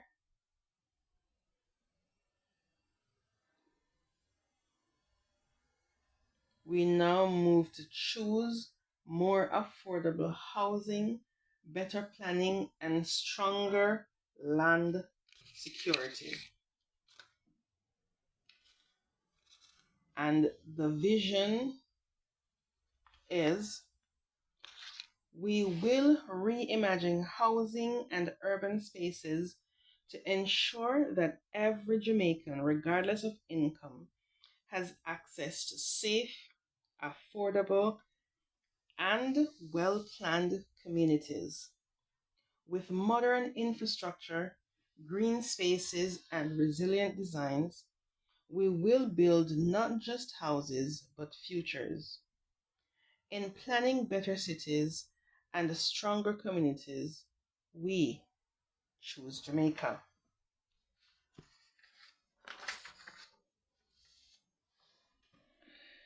From promise to property, delivering 25,000 land titles per year. We will bring security and opportunity to the thousands of families living in long established informal settlements across Jamaica. We will secure land and secure futures by building on the new systemic land registration system to deliver 25,000 titles per year over the next 5 years. A national campaign will ramp up the use of systemic registration to pursue national-wide land tenure regularization, beginning with high-density urban areas using cutting-edge technology. We will move to digital titles and digital land surveys at the title office and the survey departments of the National Land Agency, an essential part of achieving our target of 25,000 titles per year. With digitization, every Jamaican, whether at home or abroad, will also be able to get their title information on a computer or on their phones. As part of this process, we will exponentially increase the capacity of land surveying by the establishment of a new land surveying training school at the National Land Agency to equip our young people in all areas of the land surveying profession needed to get this done. Finance the title costs through the National Housing Trust (NHT), allowing residents to repay over time. This repayment will be rolled into a plan that will unlock other NHT benefits such as construction grants and home improvement loans to build on their property for which they now have a title. New targets and moving from housing solutions to sustainable communities. We will deliver 60,000 housing solutions in our next term through a combination of direct construction and initiatives that expand housing development island-wide, increasing supply, driving down costs, and opening the doors of home ownership to more Jamaicans. With this overarching target, we affirm our belief that quality housing is the foundation for thriving and sustainable communities. We will therefore move beyond the limited concept of housing solutions and embrace a holistic approach to community development. We pledge to transform the housing philosophy to prioritize the creation of sustainable communities, incorporating the following elements: building essential infrastructure. Our commitment to building strong, resilient communities begins with the development of essential infrastructure. We will prioritize the construction and improvement of roads and drainage systems, ensure reliable access to utilities such as water, sewage, and electricity, and expand digital connectivity so that every community is equipped for the modern age. Invest in public services, fire stations, hospitals, and health centers. We recognize the importance of reliable public services. That is why we will continue to invest in hospitals and health centers as well as police and fire stations to ensure the safety and well-being of all citizens. One park per parish for recreation, green spaces, and social infrastructure. To promote wellness and quality of life, we will develop more recreational and green spaces, including parks, playgrounds, and trails. Communities will benefit from multipurpose courts, football fields, and picnic areas that support active lifestyles, family life, and social connection. Delivering on the vision, Bernard Lodge and beyond. The transformation of community planning and development is already underway. The Greater Bernard Lodge development in St. Catherine stands as Jamaica's largest and most ambitious master planned community. It reflects the new quality standard in how we build communities for people, with everything residents need to live well, nearby, and connected.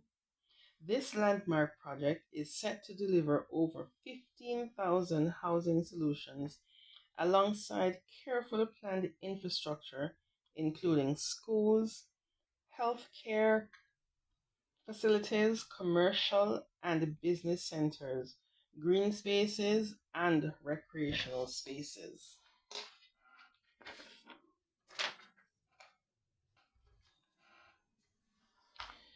And we are not stopping there. Innswood, also in St. Catherine, will be the next large scale master plan community development designed to meet the same high standards of integration, livability, and long term sustainability, making home ownership more accessible and affordable. Our commitment to delivering affordable housing remains stronger than ever as we accelerate construction and planning efforts to meet the growing demand island-wide.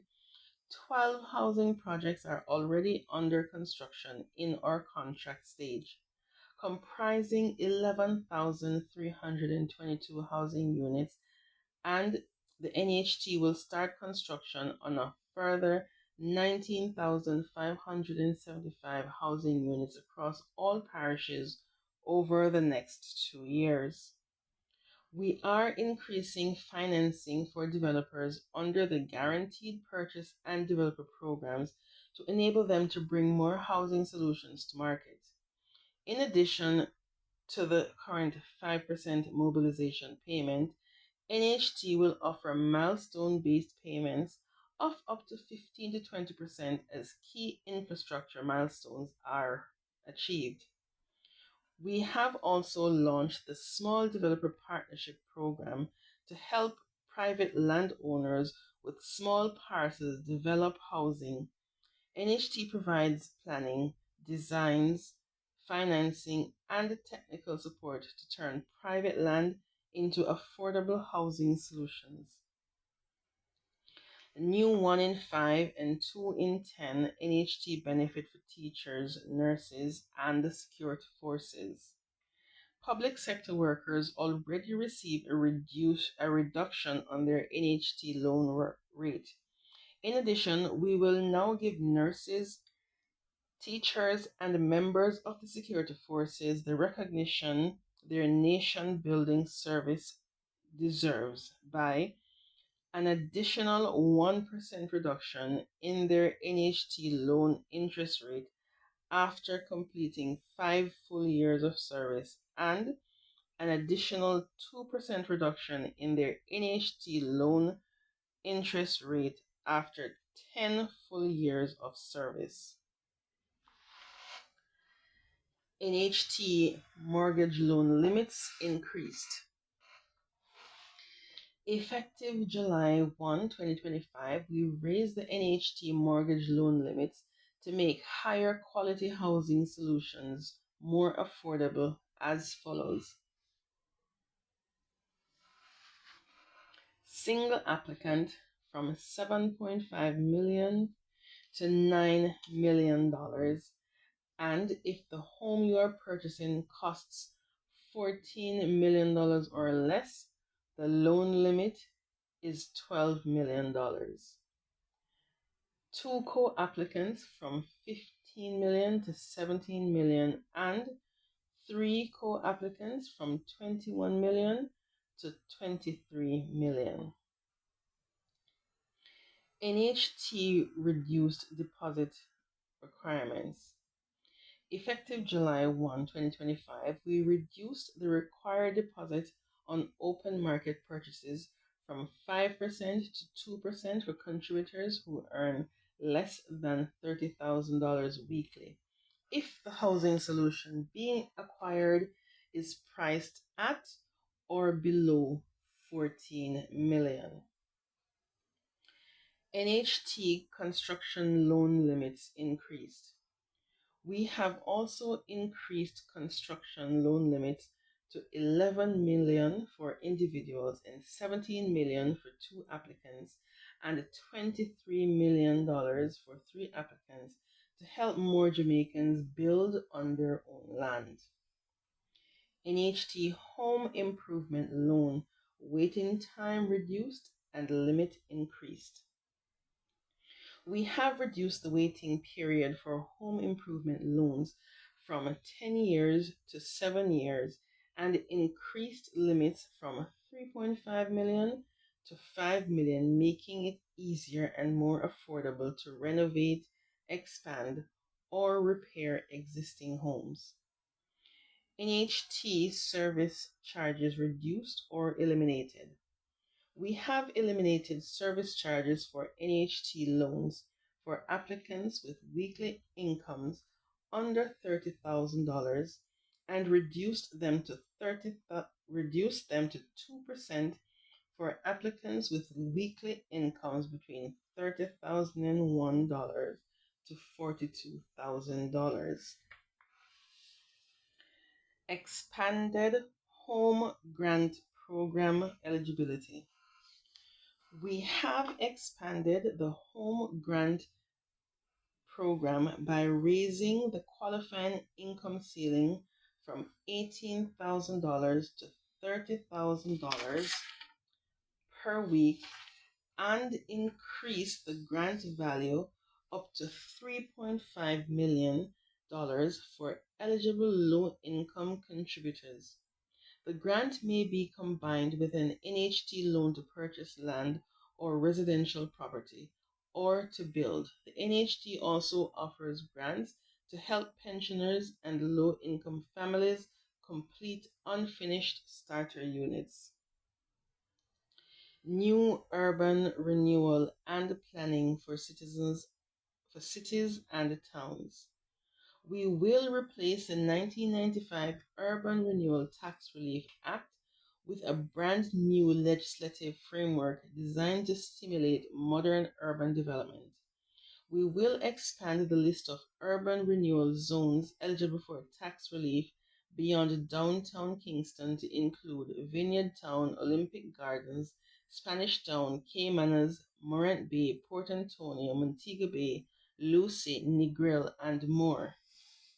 We will create a one-stop portal under the UDC to replace the current cumbersome approval process so developers can move from concept to construction faster. We will reform the tax credit system to allow unused credits to be transferred when a property is sold, unlocking value for investors and developers. We are removing the bureaucratic barriers that have limited urban renewal to just a few large players and opening up incentives to medium and small scale developers to bring life back into underutilized and decaying urban centers island-wide. More new social housing. We will expand and fortify the new social housing program with a goal of 5,000 units by 2030, targeting the most vulnerable. The program will have three components, including individual families living in the worst conditions on land to which they have rights. Families who do not have land but whose housing and relocation needs are desperate due to destruction by fire, natural disaster, or environmental threats, and small developments of multifamily units to transform tenement yards of 25 households or less residing on one piece of land.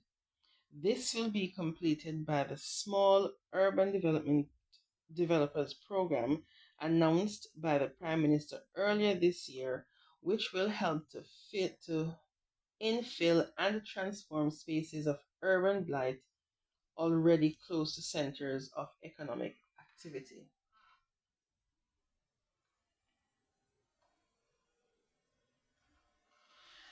National Roof Repair and Room Completion Assistance Program. Too many households across Jamaica are vulnerable to weather, with leaking roofs and a source of frustration with incomplete rooms families have longed to complete. We will assist with the repair of 5,000 of these homes over the next 5 years, starting with the most vulnerable as assessed by the SDC and based on recommendations of the relevant members of Parliament who best see and know the needs of their vulnerable constituents. HAJ Land Title Amnesty. The government will offer an amnesty to help individuals who currently owe less than $150,000 on their land at HAJ to settle their debts and secure their ownership. We will also offer a payment plan for those who owe more than $150,000 but have been unable to make payments for some time.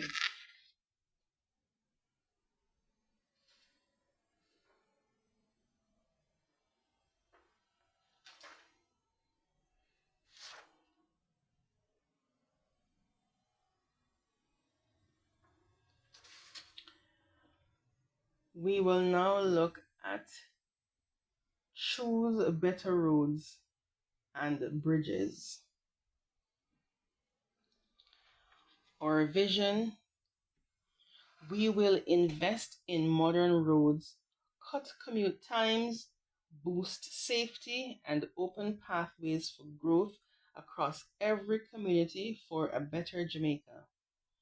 In building better roads and bridges, we will strengthen connections and provide greater opportunities for growth for people, communities, and businesses.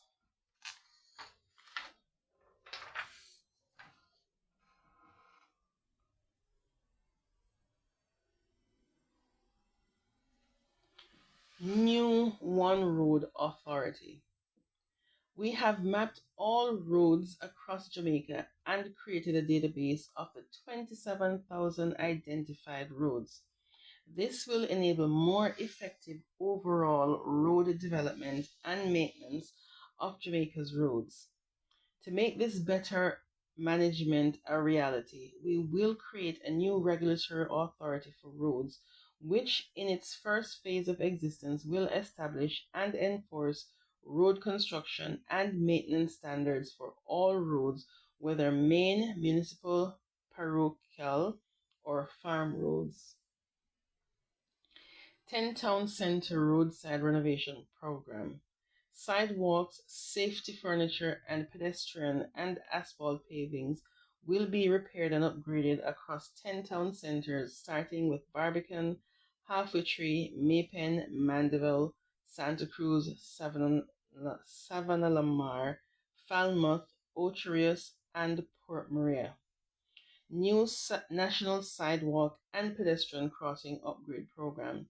We will implement a new national sidewalk and pedestrian crossing program to make them user friendly for persons with disabilities. This will work in conjunction with the intention to also make pavements and road crossings safer for all pedestrians, including children and the elderly. Spark 2. Spark 2 is another Spark program will be launched to make sure that every road important to your communities is fixed, has proper supporting infrastructure, and is maintained in good condition. Innovative Accelerated Rural Bridge Development Project, the ARBDP, replacing 48 aged bridges with new bridges.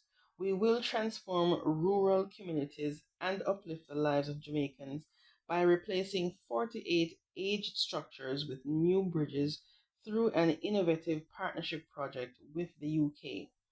The structures will be designed with climate change considerations to withstand contemporary environmental challenges. The socio-economic outcomes will be extensive through improved safety, increased reliable connectivity for rural communities, and a significant boost to local economies. Comprehensive gully rehabilitation. We will implement a 4-phase rehabilitation program addressing major gullies and drainage systems across Kingston.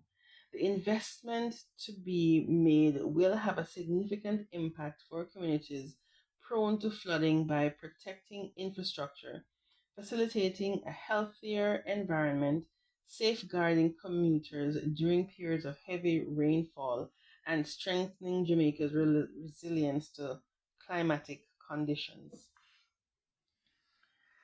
5.5-kilometer expansion of the Harborview Airport roundabout. We will transform this critical 5.5-kilometer thoroughfare to 4 lanes with modern safety features, improved intersection signals, and streamlined access to the Caribbean Maritime University. Through this investment, we will reduce travel time for commuters, including those accessing the Norman Manley International Airport or Port Royal Cruise Ship Terminal. This project will also bolster our climate resilience and facilitate the well-being of our citizens through enhanced recreational and wellness opportunities along the corridor. 3.3-kilometer expansion of the Malines Corridor. We will widen 3.3 kilometers of the Malines Road corridor to 4 lanes from the Eastwood Park Road Malines Road intersection to Malines Road Lindale Avenue intersection. This key arterial connector in the corporate area requires dedicated turning lanes, consistent road widths, and improved intersections. The traveling public and several commercial enterprises along this corridor will benefit significantly from the expanded carrying capacity, reduced congestion, and enhanced road safety. 4-kilometer expansion of Winwood Road and Mountain View Avenue. We will upgrade 4 kilometers along Winwood Road and Mountain View Avenue to 4 lanes from the intersection of Sir Florizel Glassbowl Highway to the Excelsior High School. We will also replace existing ford in the vicinity of Jarrett Lane with a culvert. Another major connecting thoroughfare to key areas, this provision of a modernized and resilient road infrastructure will lead to continued growth for all Jamaicans. Commuters will benefit from shorter travel times, improved safety, and reduced vehicle operating costs. 4.5-kilometer of road improvement for Red Hills Road. We will expand 4.5 kilometers along Red Hills Road to 4 lanes from the Eastwood Park Road Red Hills Road intersection to Perkins Boulevard. This major thoroughfare has several collector roads accessing both commercial and residential areas. The modernization of the road infrastructure and enhanced safety measures will expand the carrying capacity, reduce vehicle operating costs, and improve connectivity to adjoining communities and business hubs. 9.3 kilometers of rehabilitation of Port Royal Road. We will rehabilitate 9.3 kilometers from the airport roundabout to Port Royal. As a critical thoroughfare for residents, commercial enterprises, and visitors to Port Royal, this roadway will be modernized with surface upgrades, drainage, sidewalks, and shared use paths. Strengthened climate resilience, enhanced access for motor vehicles, pedestrians and cyclists, and improved travel safety will be amongst the outcomes from this investment. 4.2 kilometers of rehabilitation of the Sir Florizel Glasspool Highway. We will strengthen 4.2 kilometers along the Sir Florizel Glasspool Highway from the Harborview roundabout to its intersection at Windward Road. The infrastructural improvements include major repairs to underground drainage and upgraded road surfaces and structures. As a key thoroughfare for Jamaica's growth, with several major industries as well as communities and recreational hubs, the sustainability of this corridor is critical. This project will provide a safer and smoother connection between Kingston, Port Royal, and St. Thomas, create resilient infrastructure, and reduce traffic delays. 8 kilometers of upgraded roads from Old Hope Road to Pepin to Crossroads. We will upgrade 8 kilometers along Old Hope Road from Pepin to Crossroads, widening roadways, installing advanced traffic signals, adding pedestrian facilities, and improving drainage and utilities. A major corridor for business, residential properties, and schools. Commuting along this thoroughfare will see reduced travel times, efficient travel management, and improved safety for all. Montego Bay Bypass, Long Hill Bypass, upgrades to Barnett Street and West Green Avenue. The ongoing Montego Bay Perimeter Road project is a national development project valued at US $274 million, which is completely funded by the government of Jamaica without any loans.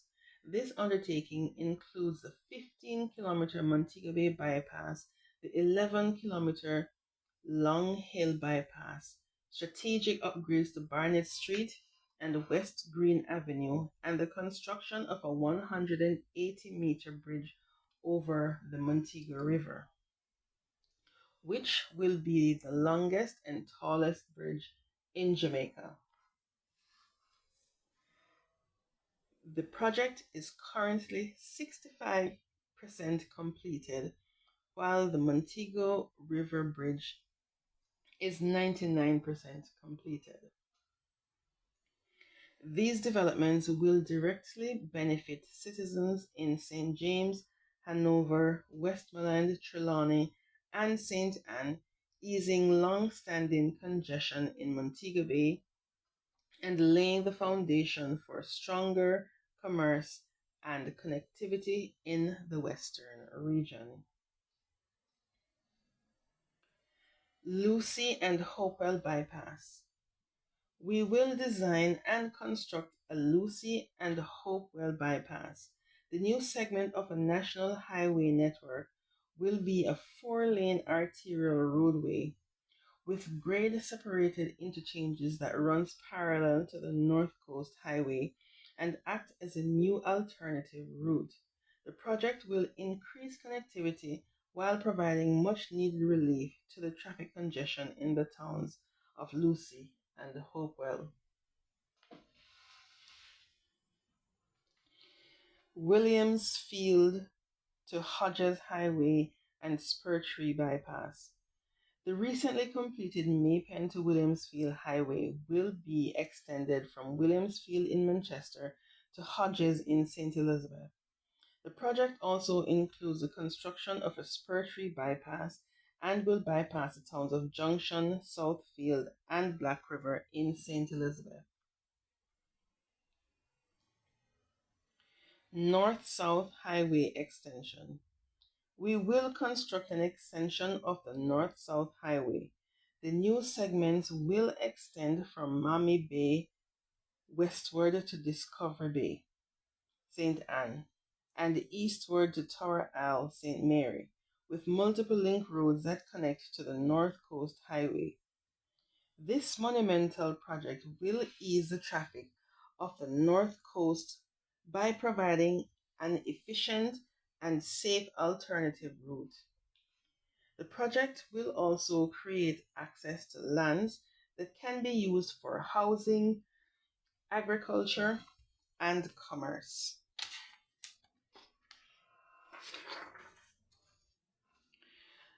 The new Dunrobin Avenue to East Kings House Road connector. We will construct a new 4-lane link road from the Dunrobin Avenue Constant Spring Road intersection to East Kings House Road. This will provide an alternative route for motorists, decreasing the demand along key corporate area corridors which connect to major commercial and residential zones. The traffic redistribution will decrease peak hour delays and improve road network efficiency. 6 miles to Darling Street expansion. We will implement comprehensive road works along 11 kilometers of Spanish Town Road, including sectional upgrades to 4 and 6 lanes with new bridge construction. Workforce productivity will be increased by reducing time lost in traffic, improving connectivity between major commercial centers, and facilitating future development or redevelopment along the improved corridors and adjoining areas.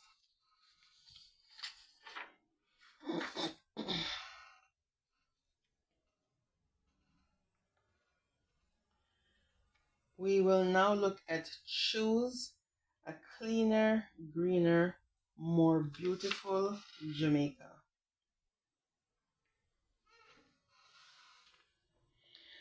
The vision is we will deliver a waste to wealth revolution through the most ambitious and modern overhaul of Jamaica's waste management system in our history, while at the same time addressing our pressing challenges with garbage and the cleanliness of corridors and communities. Through a public-private partnership model, we will implement an integrated solid waste management system that will transform waste from a national problem into a national asset, eliminating unsanitary dumps, protecting public health, and generating clean energy. In doing so, we choose Jamaica.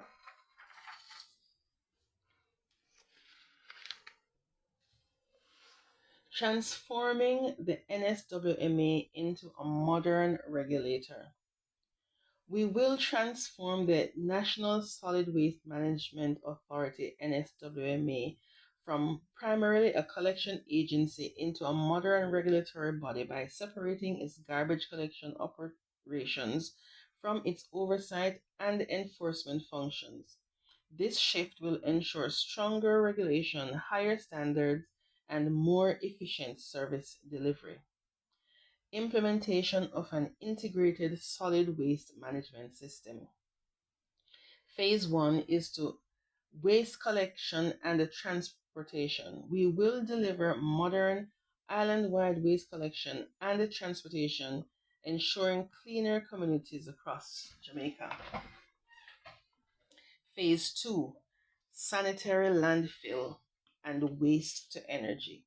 We will introduce a state of the art 65 MW waste to energy facility and a modern sanitary landfill, replacing open dumps with safe, environmentally responsible disposal. Phase 3, waste to energy expansion. We will add a second 26 MW waste to energy facility, maximizing energy recovery and reducing landfill use.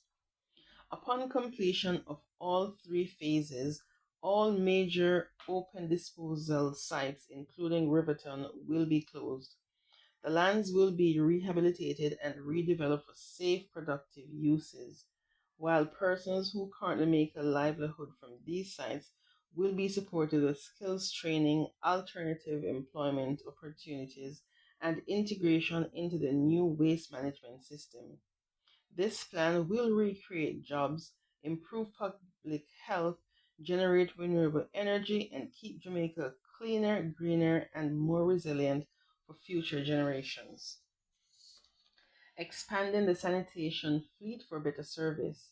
We will expand the sanitation fleet of the NSWMA through strategic public private partnerships, increasing coverage, reliability, and efficiency in waste collection across the country.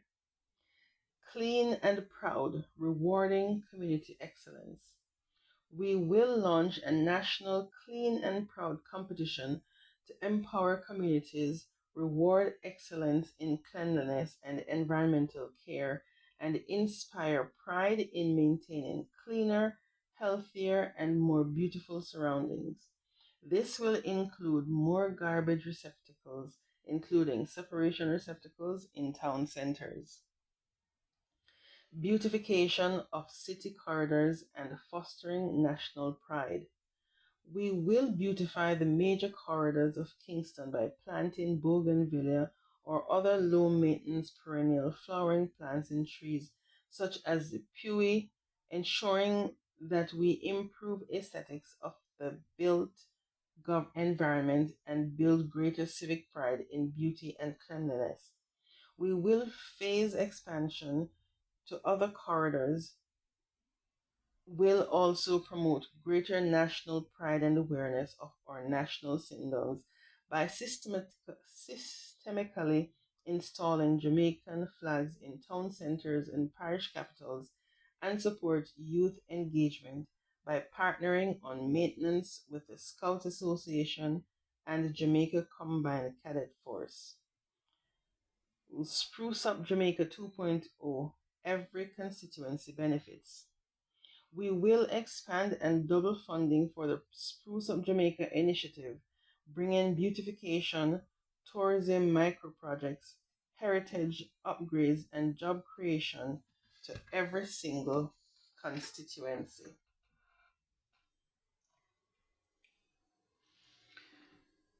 We will now move on to Your Society, Your Building arm of the JLP's manifesto. And our next heading is Choose a Safer and More Secure Jamaica. The vision is we will continue the multifaceted work of investing in the men and women of the security forces by increasing mobility, expanding the use of technology, including forensics, applying new and existing legal frameworks, and improving case preparation alongside social investments, community policing, and targeted operations. We will continue to implement Plan Secure Jamaica, including strategies in place to dismantle gangs, strengthen land and maritime border land control, and to reduce all elements of serious crime. We choose a safer society in which you and your children can thrive in your neighborhoods and communities.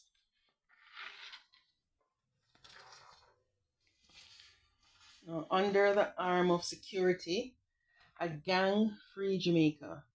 Recognizing the significant role played by organized gangs in the maintenance of high levels of violence, criminality, and social disruption, we will continue our efforts to identify, interdict, disarm, and dismantle criminal organizations across the country, allowing communities to live and grow in peace. We will continue to build our local and international intelligence capacity and, in parallel, strengthen our ports, systems, and partnerships to stop the flow of guns and the coordination of violence and wider criminal activity from overseas and in our prisons. Full digitization and automation within the JCF. The Jamaica Constabulary Force will undergo full digitization and automation of processes to improve efficiency, case management, and improve public trust. The C5 ultra modern command and control facility will become fully operational to streamline response to criminal activities across agencies. Cyber defense capabilities will be expanded to protect Jamaica's digital infrastructure and respond to emerging threats. Upgraded technology for immigration. We will implement new and upgraded technology in our immigration systems, which will improve ease of movement and enhance border security, including PICA's electronic travel authorization system, which will modernize entry processing and enhance national border security. An integrated border management system will be implemented to better coordinate customs, immigration, and law enforcement agencies. The passenger name record system will be fully adopted to support real time risk analysis in travel. Improving corrections and rehabilitation. We recognize that as we improve prosecution and detention of criminals, the correctional systems will need greater reform to ensure that we are disrupting the criminal cycle as best as possible. We have already started the process through review and overhaul of the corrections policy, and we will make further key legislative reforms to the Corrections Act. We will intensify rehabilitation of inmates supported by a modernized and strengthened probation service. We will provide additional psychological and psychiatric support for inmates as needed, as well as additional social workers, and we will advance implementation of remedial education, advanced education, and vocational training options, together with life skills and physiosocial initiatives or psychosocial initiatives to increase likelihood of successful reintegration on release. Amendments to critical legislation. We will further strengthen the national security legislative framework, including amendments to the Corrections Amendments Act and the Firearms Act, in addition to legislation required to bring border control and immigration screening and processing in line with emerging best practices to address transnational organized criminal threats and trends. Expand the National Service Corps. We will expand training opportunities through the Jamaica National Service Corps, the JNSC, with even greater focus on youth engagement and skills development. Our partnership with the JDF in imparting skills, discipline, patriotic, and values based training programs has turned around lives and channeled the best of our young people into productive and purposeful lives. We will therefore increase the number of young people who benefit from this program. Social investments in vulnerable communities. Community intervention programs will be scaled up from the 20 most vulnerable and violent communities to reach all 100 of Jamaica's most vulnerable communities with targeted anti-violence strategies. This will include provision of identification documentation, referrals to social programs, increased school enrollment, more training and job opportunities, and sustainable beautification programs. Now we will look at justice. Paperless court initiative, or push toward digitization as a means of delivering justice more efficiently to the public, reducing the length of time taken for matters to be addressed by the courts.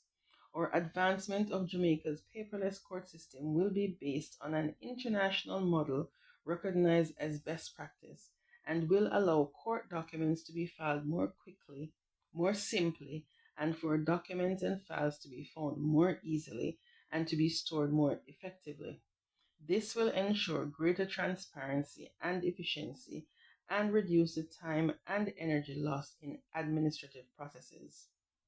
Construction of judicial complexes. We will prioritize the continued development and modernization of court infrastructure through the construction of new judicial complexes island-wide. These facilities will be designed to improve access to justice, offering a more comfortable, dignified, and secure experience for all Jamaicans engaging with the justice system. We will also place emphasis on further integrating technology enabled courtrooms and expanding capacity to accommodate increased caseloads. Backlog reduction. We will intensify the work to reduce backlogs even further through targeted interventions, including the expansion of case management systems, increased judicial staffing, and support for alternative dispute resolution. We will institute dedicated backlog reduction units and further streamline procedures in order to further accelerate the disposal of long-standing cases. Mediation policy development. We will introduce a national mediation policy to standardize and expand the use of mediation as a primary tool to dispute resolution. This will involve training of mediators, public awareness campaigns, and integration of mediation into court processes to reduce caseloads and promote more amicable settlements. Through our international engagements and treaty arrangements, we will also ultimately position Jamaica as a mediation hub within the region. Restorative justice and child diversion. We will scale up our restorative justice and child diversion programs to foster rehabilitation, reconciliation, and reintegration. This will include expansion of restorative justice centers and the development of stronger community partnerships. We will also ensure that child diversion measures focus on early intervention, mentorship, and non custodial solutions tailored to youth offenders. We will also amend laws to decriminalize nonviolent status crimes like truancy and interteenage, non predatory, intimate activities, which can more effectively be dealt with by counseling and mentorship. Expand victim support services. As part of the Equal Rights and Justice, we are committed to building on the progress made in our last administration to provide greater support, healing, and a sense of justice. We will expand the Victim Support Division, increase the number of counselors, improve data management systems, and provide more comprehensive care for vulnerable victims, including women, children, the elderly, and persons living with disabilities. We will also ensure greater interagency collaboration to ensure well coordinated support, which is informed by the level and type of trauma experienced by victims of crime and families impacted. Together, these initiatives represent a holistic effort to build a more accessible, efficient, and compassionate justice system. Through continued policy innovation, infrastructural investment, and stakeholder engagement, we remain committed to delivering justice for all citizens in a timely and equitable manner.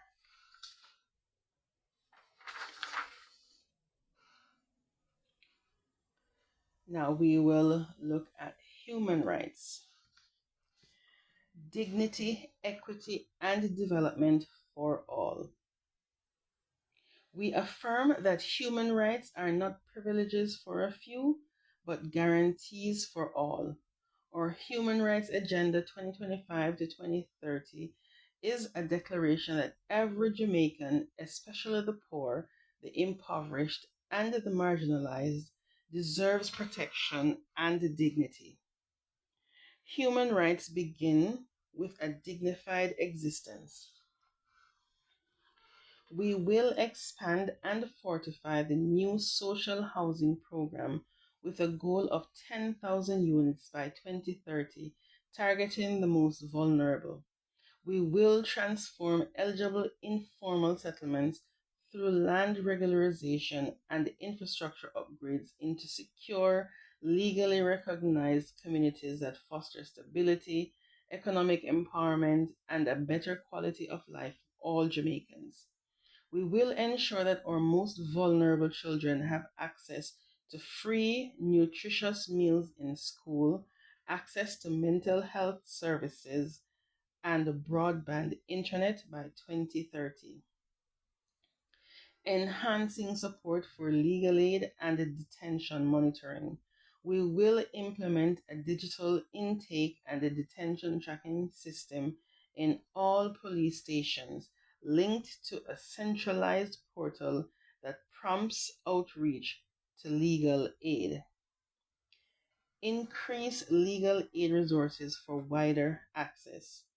We will fast track legal aid for minors, the mentally ill, and the indigent defendants through a streamlined intake and eligibility system coordinated with police and courts. The Office of the Public Defender will be strengthened to ensure effective performance of its mandate, including inquiries into court delays, pre-trial detention trends, and alleged breaches of constitutional due process. Children and youth as rights holders. Strengthen the capacity of the Office of the Children's Advocate, the OCA, to conduct regular inspections and intervene proactively in circumstances where children may be at risk. Ensure continued provision of legal representation, medical care, and education access for all children in state care. Expand child diversion and restorative justice programs and remove criminal sanctions for nonviolent status offenses. Example, truancy. A Jamaican Digital Rights and AI Blueprint. Continue to prioritize expansion of public broadband access as well as digital literacy to close the digital divide. Develop a Jamaican blueprint for AI and digital rights, establishing rules for transparency, non discrimination, and accountability in automated decision making. This blueprint will set out guidelines relating to the use of AI tools in policing, social services, and the financial sector. Develop interim guidelines for AI ethics and data privacy, ensuring AI applications comply with the Data Protection Act.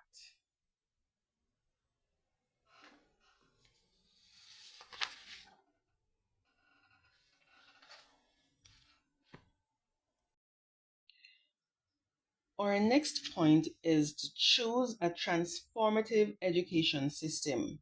The vision is we will advance the transformation of education for all our children and the teachers to be their best selves and achieve their goals in partnership with parents and all education stakeholders. Through an inclusive and transformative management approach, together we will achieve the following. And we'll start at mastering literacy and numeracy. We will continue to ensure that every Jamaican child becomes a confident reader and problem solver, leaving primary school with the appropriate reading comprehension level together with the appropriate numeracy skills through, and we're going to go through some pointers. 1. Early grade literacy commitment. Daily timetabled reading instruction from grades 1 to 3 across all schools to give our students more time to become confident readers. 2. Literacy and numeracy teachers. To recruit and deploy a cadre of specialists, reading and numeracy coaches across educational regions to support literacy and numeracy in schools. We will also expand opportunities for remote classroom support from mathematics experts at our teachers' colleges. 3. Evidence-based interventions.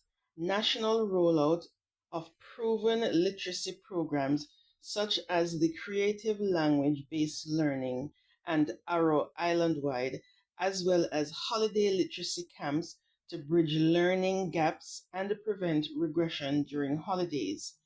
We will also roll out more mathematics camps for our students who are struggling with math to give them a chance to catch up. 4. Online and community-based adult literacy program. Introduce an online audio and visual-based program through Heart NSTA Trust to support adults who want to learn to read at home in privacy and on their own time. Selected schools will also be used to deliver face-to-face adult literacy programs after school hours and on weekends. 5. Update to primary exit profile, which is PEP. We will continue to reform the PEP exams to reduce the number of assessments, thereby reducing the stress of exam for students, teachers, and parents. We will also review the PEP to ensure that it is meeting the expected needs of a fundamentally changing world. 6. Brain Builder Centers. We will establish 28 Brain Builder Centers across all 7 educational regions to provide free hands-on, stimulating daycare that supports child development. Next, we will look at a more inclusive classroom. We will create an education system that meets every child where they are through, we'll go through the following: fully operational special needs diagnostic centers. So all 3 diagnostic centers will be fully operational with mobile units for additional access in rural areas to provide diagnostic and other support services. They will reduce diagnostic wait times. They will introduce fast-track assessments for severe cases. Children's Passport. We will partner with the Ministry of Health and Wellness to update the Child Passport to preemptively alert and guide parents of children who display early signs of developmental delays or special needs. Special Education Desk. Every educational region will have a special education desk that provides support to parents, schools, and most importantly, our children with special needs. We will also provide public education and targeted information in health clinics to assist parents in knowing what their steps should be in seeking attendance assistance, including the numbers for the special education desks. Enhanced inclusive training to support our schools. For all educators and school leaders to prepare them to adequately to incorporate children with special needs into our classrooms. Full scholarship for special educators. We will introduce additional scholarships to train diagnosticians, special educators, speech therapists, and occupational therapists over the next 5 years.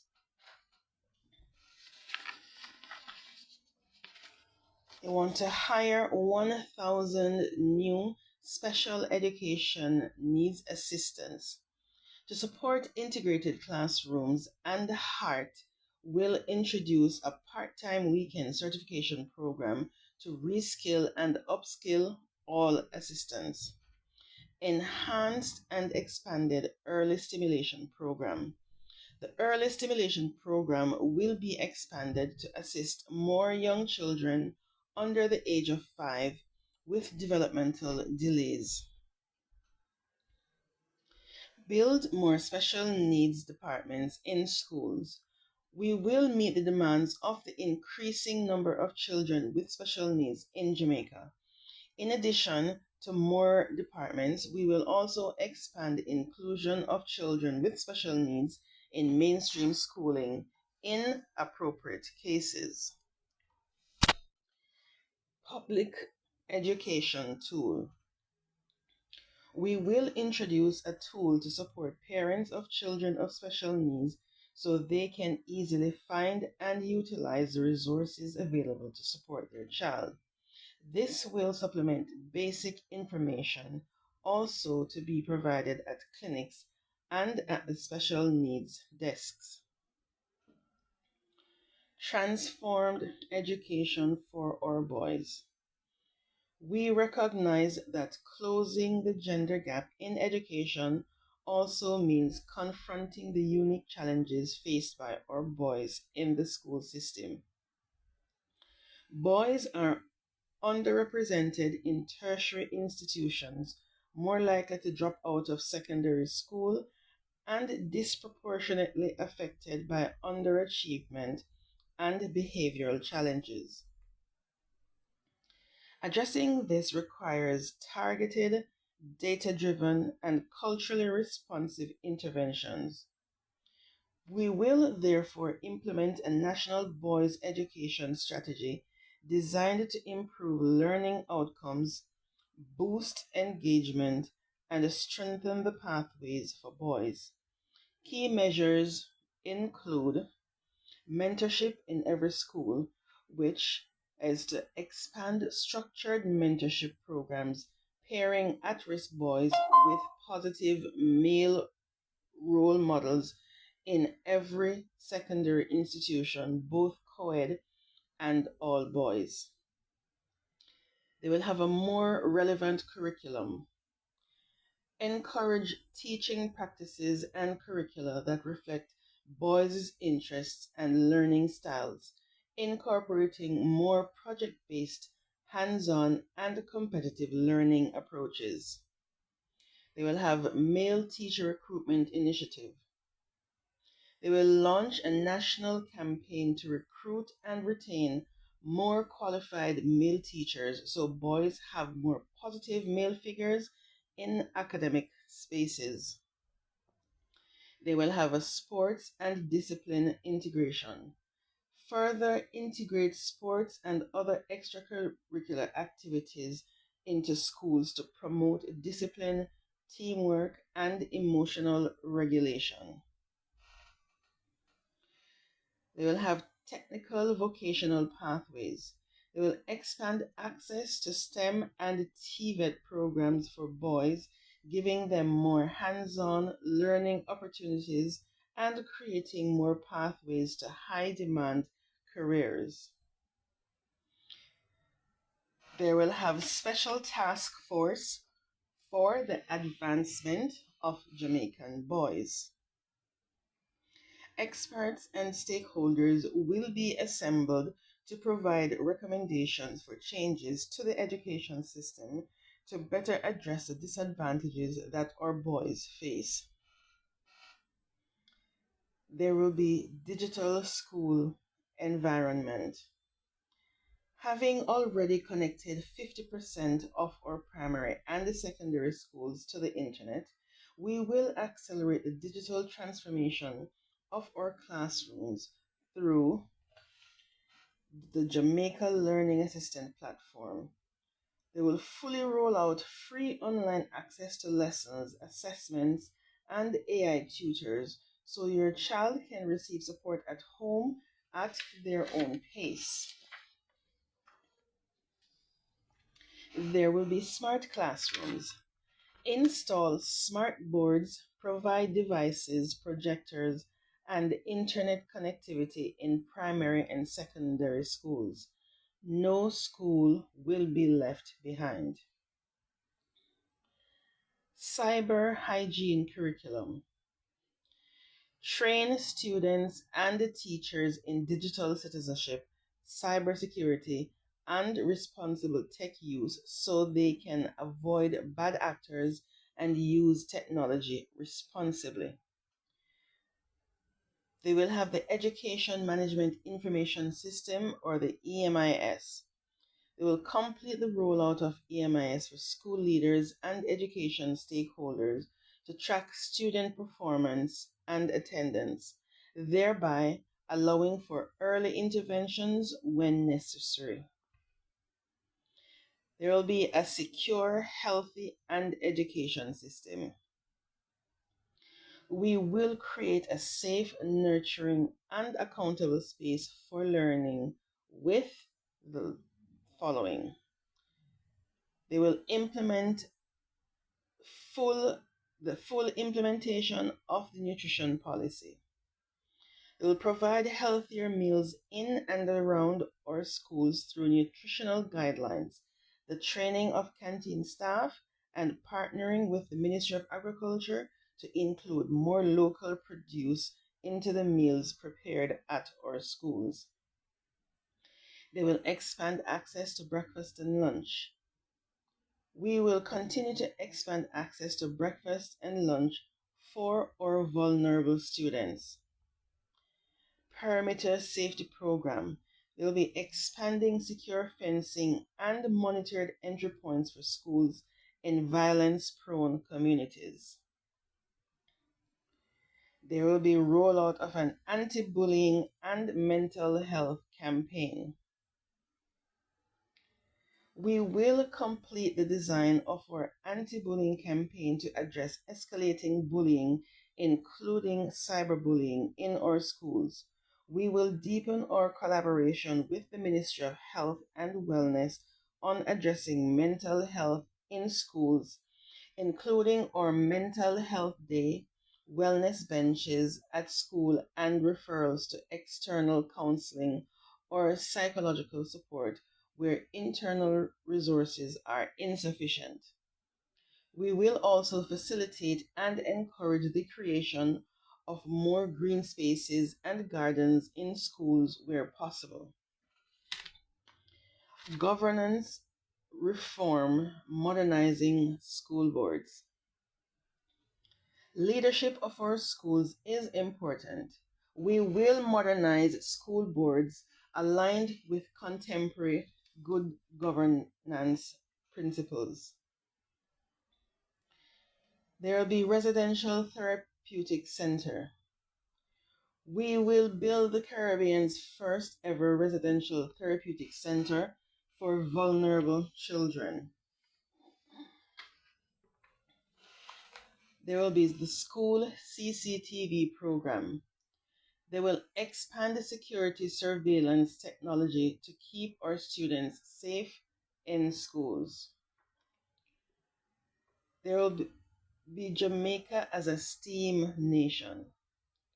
We will prepare students for a prosperous future with a strong foundation in science, technology, engineering, arts, and math through the following: STEAM clubs in schools, coding and robotics clubs in at least 50% of all schools across all levels, including infant schools by 2029. They will promote female participation in STEAM, example, girls who code competitions. They will develop and introduce innovation hubs called marker spaces in primary and secondary schools with successful STEAM clubs by providing new equipment, which is the digital tools, physical tools, and craft materials to encourage creativity and problem solving among students. 6 new STEAM schools. We will build 6 STEAM schools that are climate resilient and accessible across strategic locations island-wide. These will be linked to industry and tertiary partners, supporting apprenticeship and integration across career pathways and among students with and without disabilities. There will be Performing Arts Secondary School. We will establish Jamaica's first 3 performing arts secondary schools to give our gifted creative students a chance to develop their skills and to develop the further growth of our creative economy. The schools will focus on the teaching of art, music, and performing arts. There will be Youth in Arts. More resources allocated for supporting youth in the arts through the introduction of music technology courses supported with music labs in select secondary schools and youth innovation centers. There'll be more musical instruments in all schools.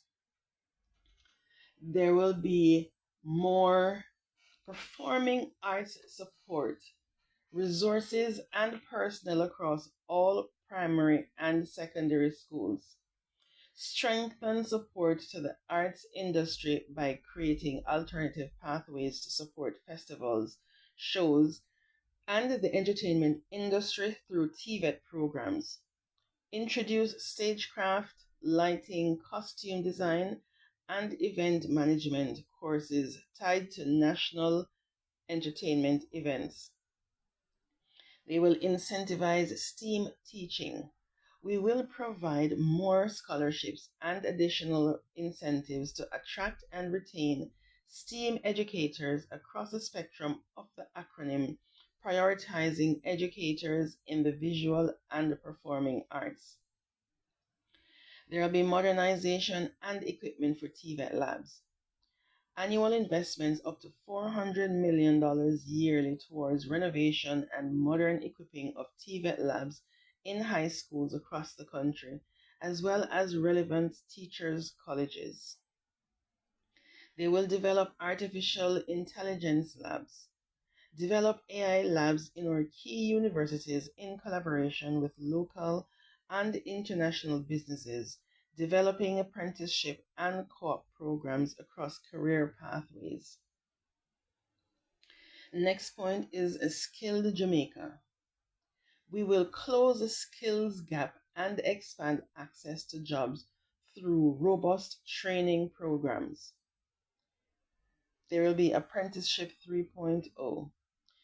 The Heart NSTA Trust will implement an enhanced apprenticeship program that will allow Heart trainees to get relevant on-the-job training. Heart will cover stipend and salary costs in exchange for the structured training initiatives implemented by participating private sector firms. Key areas of initial focus will be construction, logistics, and manufacturing. Expanded prior learning assessments. We will bring certification to our tradespeople and skilled professionals by expanding assessment and recognition of their experience. There will be digital certificates. We will roll out a portable digital record of credentials and competencies for successful trainees across all HEART programs. HEART tuition free up to level 5. We will we have already eliminated fees up to level 4. We will now eliminate all tuition fees up to level 5 because we understand how important it is to continuously improve access to training skills. A well-resourced and empowered teacher. We will support our educators as professionals and nation builders. There will be staff room transformation initiatives. Our teachers deserve a comfortable work environment. We will provide modern, well-equipped rest and planning spaces for teachers in every school. There will be private sector education support program. Industry partners to adopt schools, provide additional resources, mentorship, and support to our educators. AI tools for educators. We will reduce the administrative burden on our teachers by providing new tools for grading, content creation, and student assessment so that our teachers can focus more on student engagement. There will be revised leader teacher education curriculum. There will be greater focus on digital skills, special education, data literacy, and classroom technology to prepare educators for the future of the classroom. There will be a mentor teacher program, veteran teachers to support and develop early career educators. There will be teacher wellness program. There will be stress management and time management support, physical fitness, and professional coaching for the enhancement of our educators. An involved parent. We will further integrate our parents into the development of our country. They will restructure and reorient the National Parenting Support Commission. They will conduct targeted community-based engagement and activities, support local groups, and provide training. There will be enhanced HFLE curriculum. The revised curriculum will include parenting skills, improved financial literacy, male and female health concerns across the entire life cycle of a person, and family communication and conflict resolution. There will be national parenting campaign. They will promote parental involvement, attendance, and home-based learning strategies. There will be parenting support officers deployed to communities with high truancy and underperformance rates to help those parents attain the best outcomes for their family. Parenting app and toolkit. This will promote early childhood development and provide adequate tools to assist parents in managing the various development stages of their children. There will be a modern institutional framework for children. In addition to the work underway to perform the early childhood policy and to review the Jamaica early childhood curriculum, we will also more broadly strengthen the institutional arrangements for children by clarifying mandates, improving coordination, and reinforcing accountability across the system. Agencies involved in care, protection, or oversight will operate within well-defined roles to ensure that no child falls through the cracks. They'll be simplifying and streamlining the adoption process. Jamaica's adoption system is burdened by outdated laws, high legal costs, and unnecessary delays, leaving too many children stuck in state care without the love and stability of a permanent home. We will overhaul this broken system to make adoption simpler, faster, and more affordable because no child should grow up without the chance to have a loving home.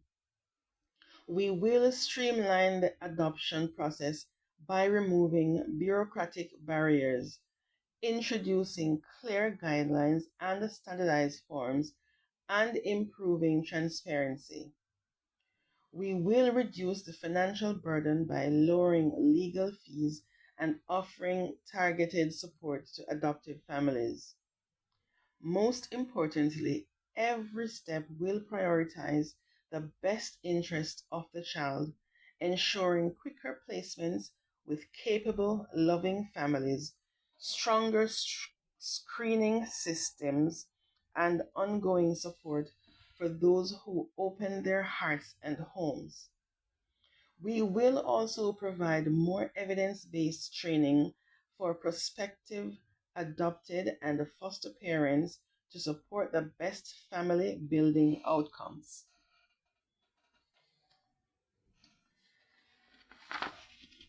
They will be speeding up safe, stable placements. The new adoption law will support faster, more child centered placements in permanent homes. It will include provisions for open adoption and structured ongoing support for adopted children, adopted families, and birth families. They will be bringing foster care under the law. For the first time, foster care will be brought under clear legal and regulatory oversight. This will promote safe, stable placements for children in need of family care, while enabling structured planning for permanent solutions. From institutions to families, we will continue the move forward.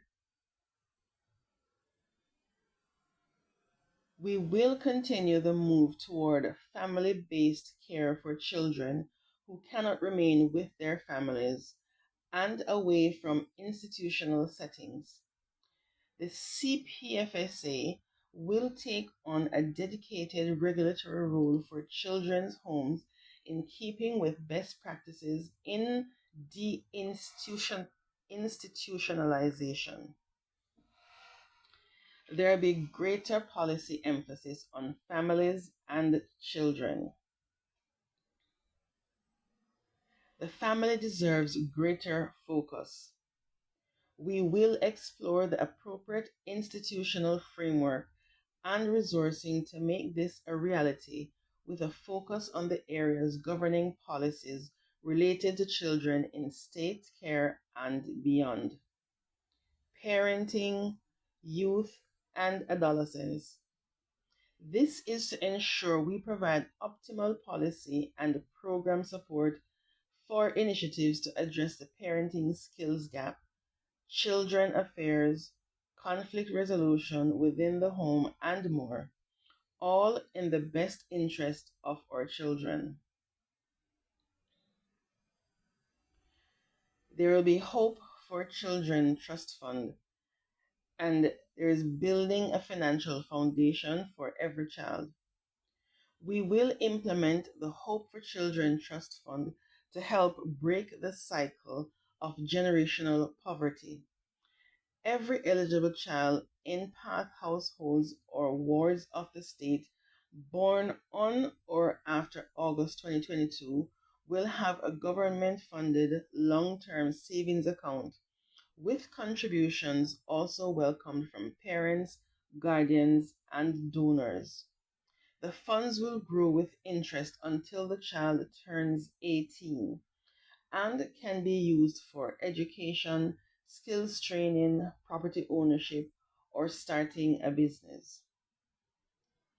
In this financial year, we will see the fund with $200 million as we create a financial foundation for every child's future. There will be independent oversight for better protection.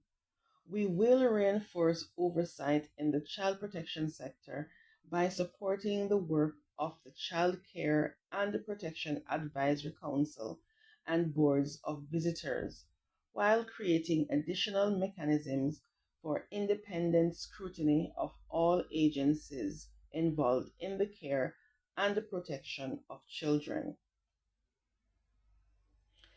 They'll be reforming the CPFSA and strengthening social work.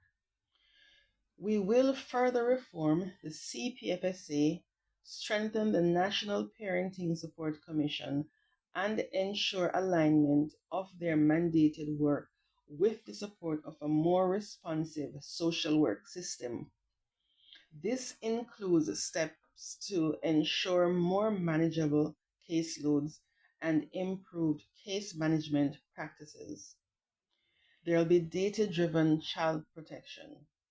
Children's records will be digitized in a secure system that supports active case management and long term tracking. This will allow for better planning, earlier interventions, and more responsive services throughout a child's journey. And they'll be investing in working families. So, we envision a Jamaica where all working families have access to quality, affordable, and government supported childcare, enabling parents to participate fully in the workforce while ensuring the well being of their children. We will therefore establish a national child care task force to map the demand for child care across Jamaica and develop a clear plan to deliver more government run facilities, starting with two in every parish, and these will be the brain builder centers. Priority will be given to densely populated areas and communities with high female labor force participation.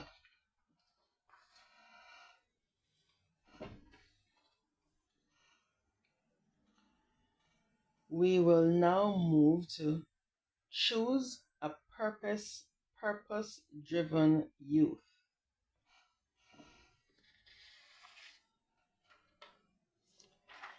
And the vision is we will unlock talent, drive ambition, and build the human capital that will power our next generation. In every classroom, on every field, and through every trade, in empowering our young people, we choose Jamaica.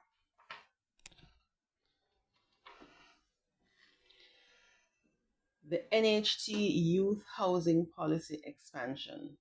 We will increase the allocation of affordable NHT housing units for young people from 10% to 15%. We will strengthen and support youth and adolescents policy and programs. We will continue to modernize the institutions responsible for youth affairs to better respond to the evolving needs of our young people to ensure youth centered policy making, program delivery, and impact measurement. They will strengthen national youth bodies. They will further strengthen the Youth Advisory Council of Jamaica, the National Youth Parliament, and the National Youth Council to give more young people an opportunity to guide national policy direction and ensure meaningful feedback in real time. There will be student loan to now cover housing, laptop, meals, and books. Having removed the barrier of the need for guarantors and reduced interest rates, we will further reform the Students' Loan Bureau to provide comprehensive and flexible support for students. For the first time, students will be able to access funding not only for tuition but also for essential education related needs such as housing, laptops, meals, and books. No longer should the cost of basic needs become a barrier to learning. This reform ensures that every student has a fair shot at success, regardless of their financial circumstances. There will be student loan debt reset. We understand that in order for the Students' Loan Bureau to meet the needs of our ever growing population of ambitious students, repayment is critical. We also understand that life can throw curveballs that disrupt even the best of intentions. We will therefore implement a debt reset initiative as follows.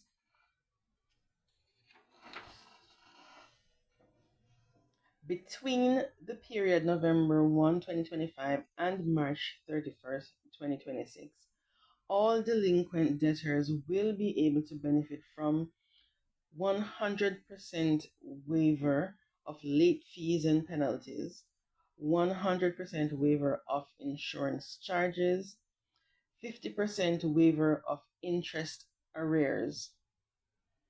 We also understand that in this wider context, individuals with accounts in good standing should be rewarded. We will therefore apply a credit of $100,000 to accounts in good standing. Accounts which may require less to be closed out will, of course, receive the closing amount. Easy student loan management and tracking. We will roll out the Student Loan Management Information System to enable students access to their loan information and payment history, giving students greater clarity and information, empowering them in the management of their arrangements. There will be the creation of a national how-to resource hub for young Jamaicans.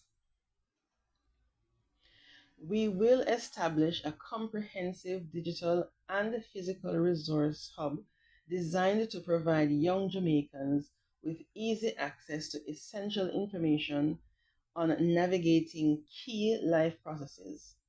This initiative will bridge the knowledge gap by offering clear step by step guidance on various topics, including government services.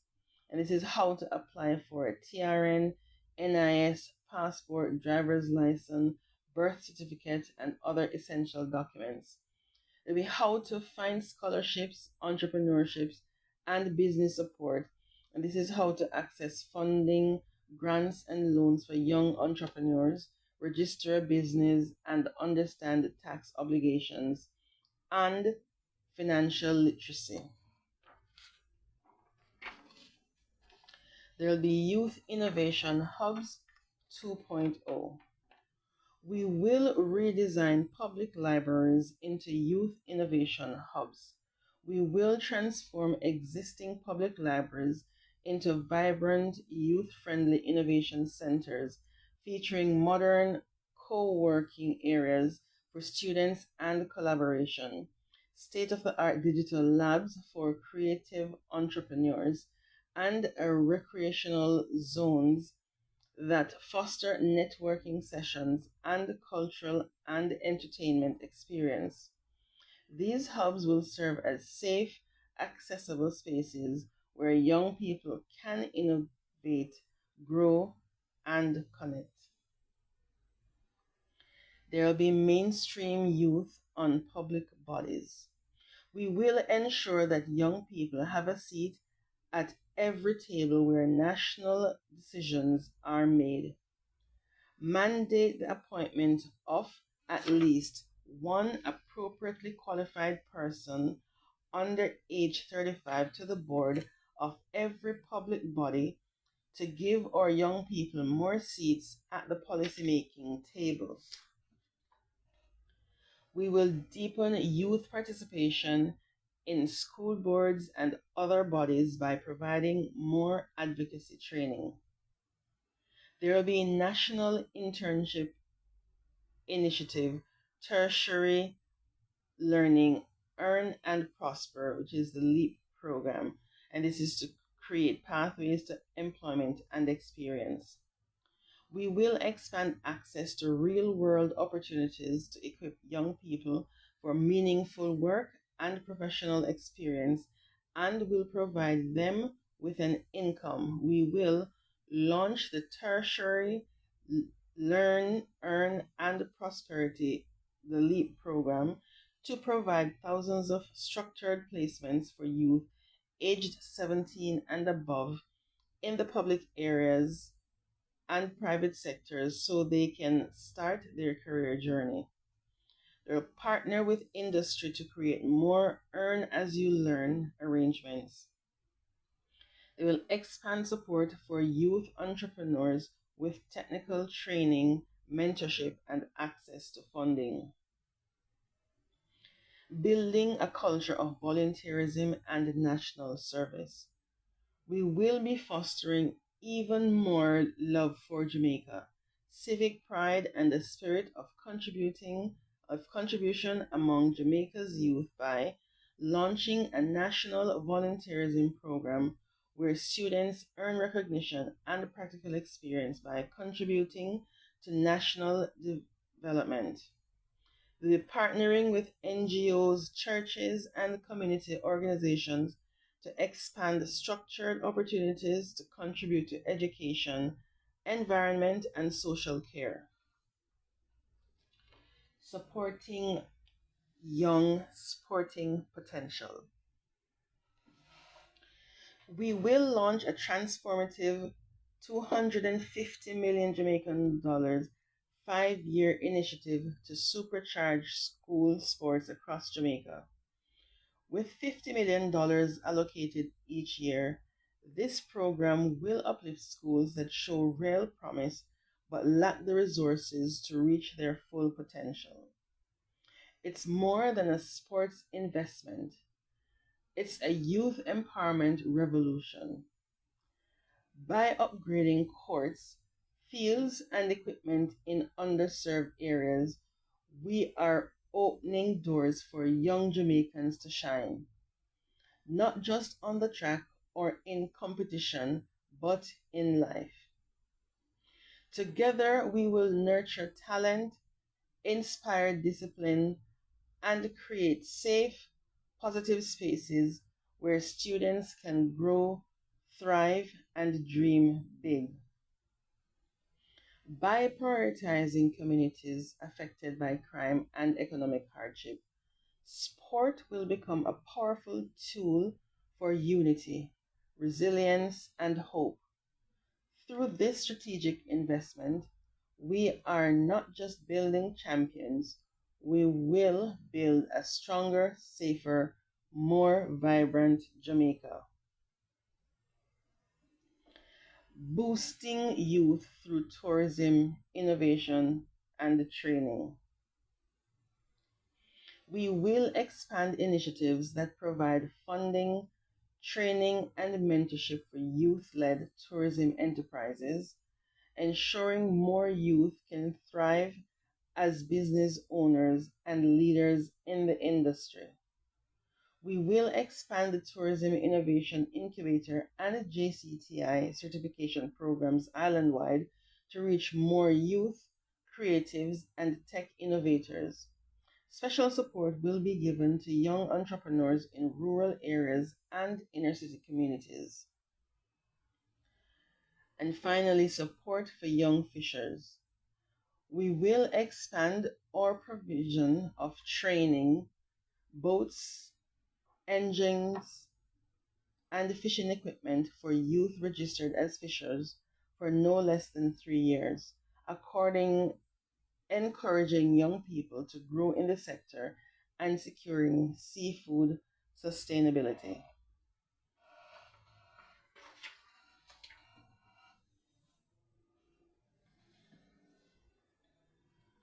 We will now be looking at Choose a Healthy Jamaica.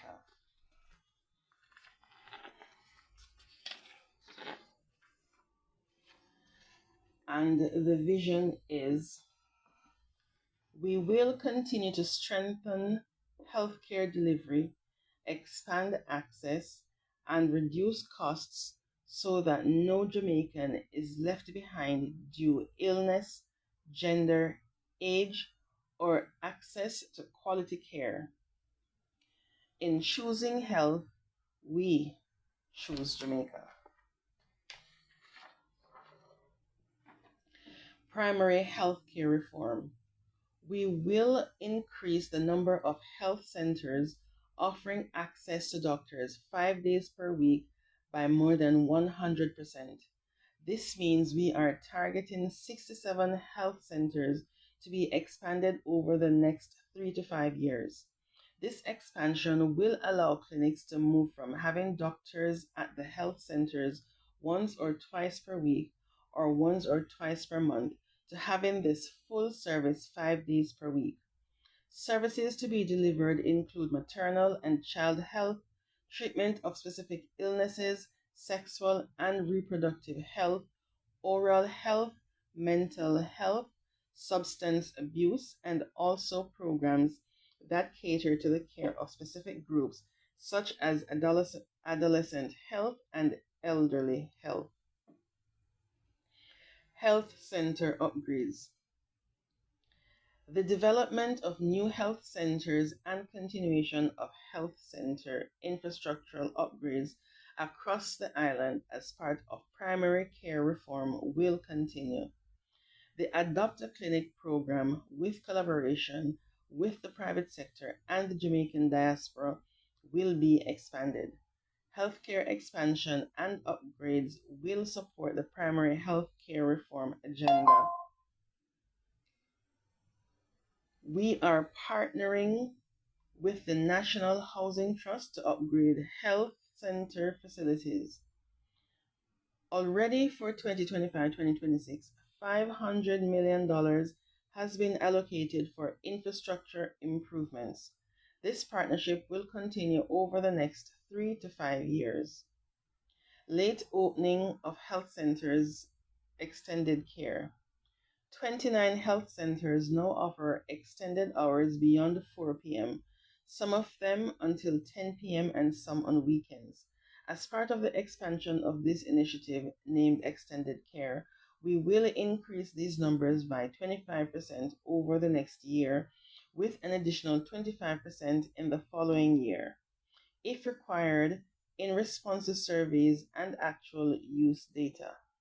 Extended hours for pharmacy services will be ongoing.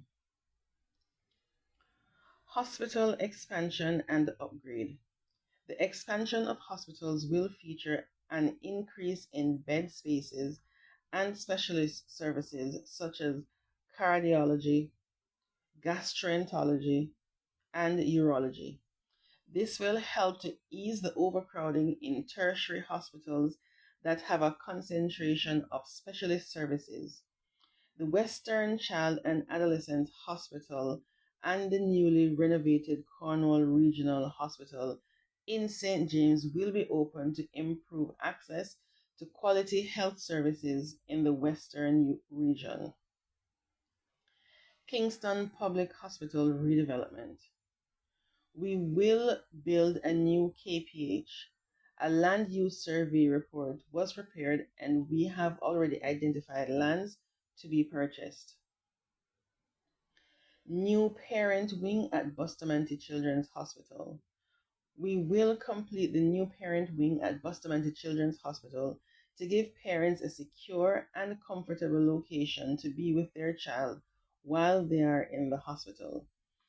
This will help to facilitate increased communication between parents and medical professionals, lessen tension and anxiety, and enable parents to take an active role in their child's care. More operating theatres. We will add another 27 operating theatres over the next 2 years.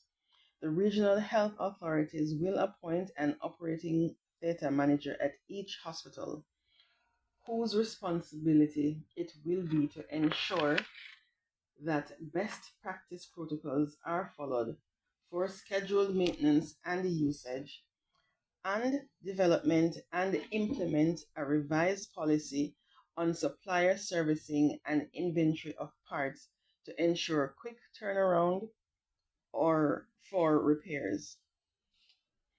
There will be hospital visitations policy development. We will develop a new policy on patient visits with an implementation timeline of September 2025 to commence at the Bustamante Hospital for Children, and later the Western Child and Adolescent Hospital. Over the next several months, we will standardize a protocol for other facilities, including Princess Margaret Hospital, Percy Junior Hospital, and the Port Antonio Hospital.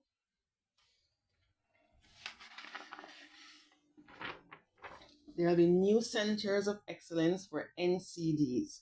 We will develop centers of excellence around the four key disease risks: diabetes, heart disease, hypertension, and cancers, to focus on epidemiological profiling and surveillance, primary prevention and health promotion, integrated and people centered care models, and policy, governance, and multisectoral action. NCD and depression screening program. We will scale up disease screening programs for conditions such as breast cancer, cervical cancer, colon cancer, prostate cancer, high blood pressure, diabetes, cardiovascular disease such as heart attack or stroke, and depression. AI for healthcare.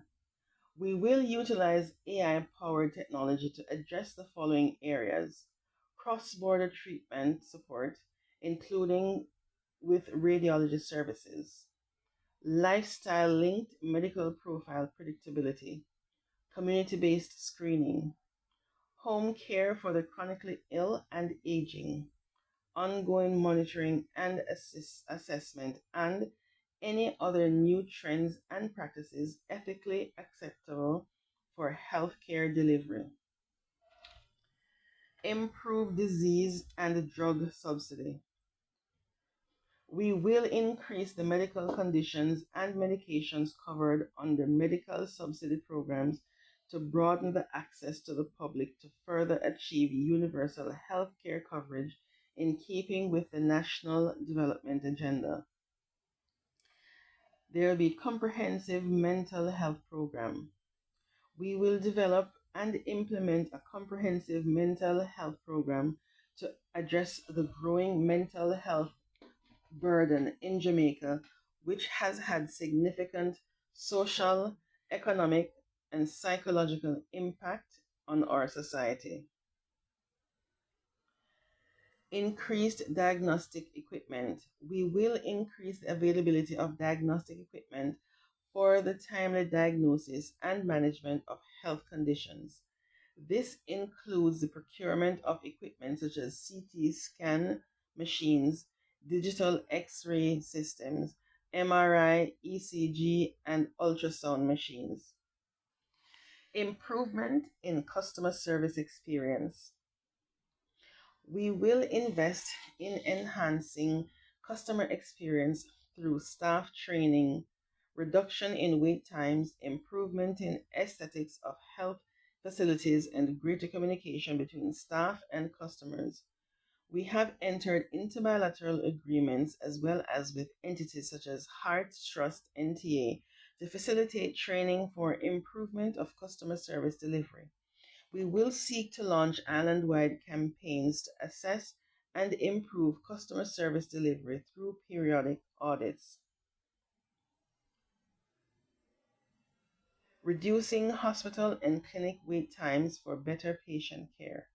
We will implement strategies to reduce surgical, emergency room, and outpatient wait times by increasing operating theater spaces and operating times, increasing staff, patient flow, and by implementation of an appointment system for outpatient services. Strengthen lab systems. We will strengthen lab systems to improve public health surveillance, rapid disease detection, and enhance access to quality diagnostic services. Expansion of electronic health records.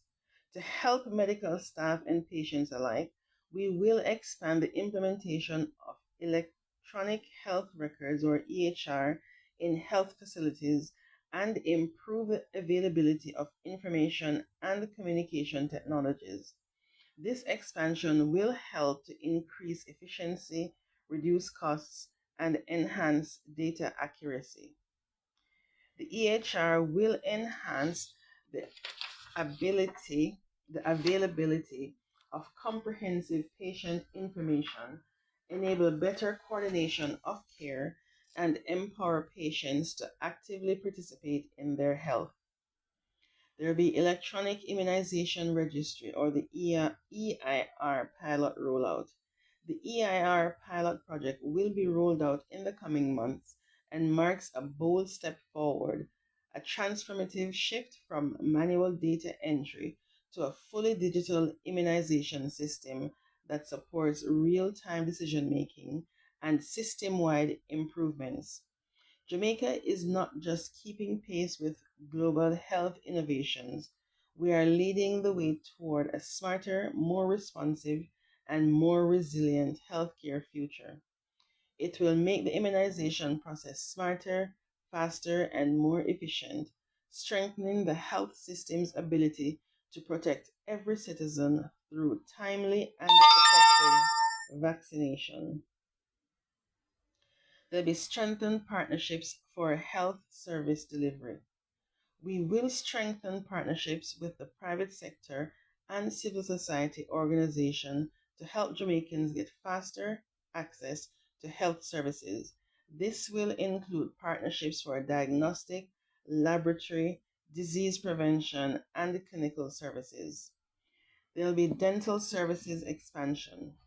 We will expand dental services in the public sector to include increased availability of dentures to help restore confidence and boost overall morale of affected persons. There'll be more disability friendly health services. We will tailor service delivery to meet the needs of persons with disabilities and ensure investment in physical infrastructure, access to assistive technologies, and training. More eye care services.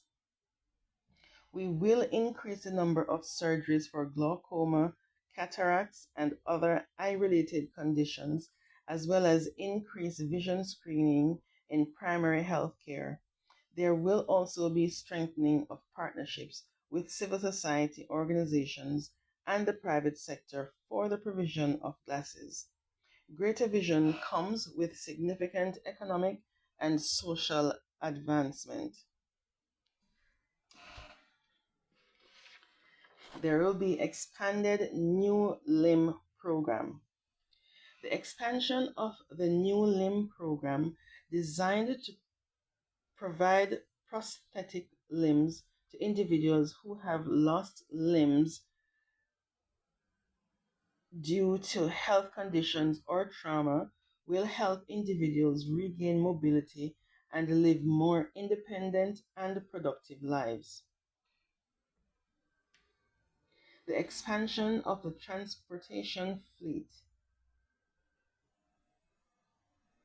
The transportation fleet expansion. So the expansion of the transportation fleet by adding ambulances and service-related vehicles will enhance the ability to transport patients who require healthcare services and improve efficiency in logistics and health service operations. Food handlers permit term extended to 2 years. As part of these efforts, we will extend the term for food handlers permit renewal from 1 to 2 years, introduce convenient bill payment service options effective January 1st, 2026. Implement a bimodal modular training format to reduce certification processing time from 3 weeks to 2 weeks. Introduce new technology to facilitate faster and more efficient processing to eliminate delays and backlogs. Increase the cadre of professionally trained food handlers to reduce the risk of outbreaks linked to improper food handling, and increase application access points, reducing wait time and enhance delivery process.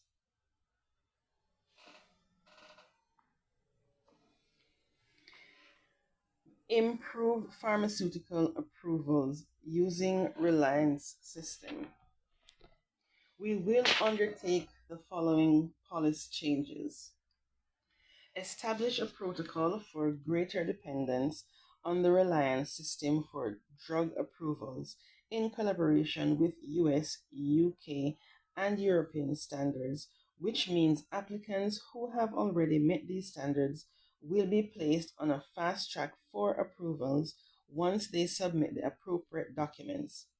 Digitize the application process so that applicants will not need to wait for a response to determine the incomplete nature of their application, as these will be flagged in the online application while filling out forms. Establish an express window for local manufacturers who apply for approvals once they are manufacturing locally for the local and export markets. There will be increased number of training and healthcare workers. We will train more healthcare workers in all categories and establish more posts. We will also continue to integrate bilateral arrangements to ensure availability of workers in areas of need. We have started exploring long-term relationships in training and clinical exchanges with India, the Philippines, and Nigeria in the first instance. We are also looking at remote services using technology. We will, through various programs, initiate training for 100 healthcare professionals over the next year. Over the next 3 years, we expect to engage at least 500 healthcare professionals to allow for the enhancement and expansion of service delivery. There will be the second cohort of Barry Wint Scholarship. This year, in 2025, we will award another $500 million with focus on persons who are pursuing studies in biomedical engineering, medical physics, occupational therapy, radiation therapy, and dental nurse therapy, in addition to third and fourth year nursing students. National Health Insurance Plan for Seniors. We will launch a National Health Insurance Plan for seniors, expanding access to health services for Jamaica's over 60 population. The initial phase will target 400,000 seniors, covering 10 chronic illnesses, even as we continue to work on universal health coverage. Development of health program for older persons. The objectives of this plan include maximization of the period in which older persons maintain good health, wellness, and functional independence through the promotion of healthy aging through the life course, building capacity of at least 90% of healthcare practitioners in primary care to identify and manage healthcare needs in older adults, and finally, providing allied health and rehabilitative services to older persons with complex health and disability needs.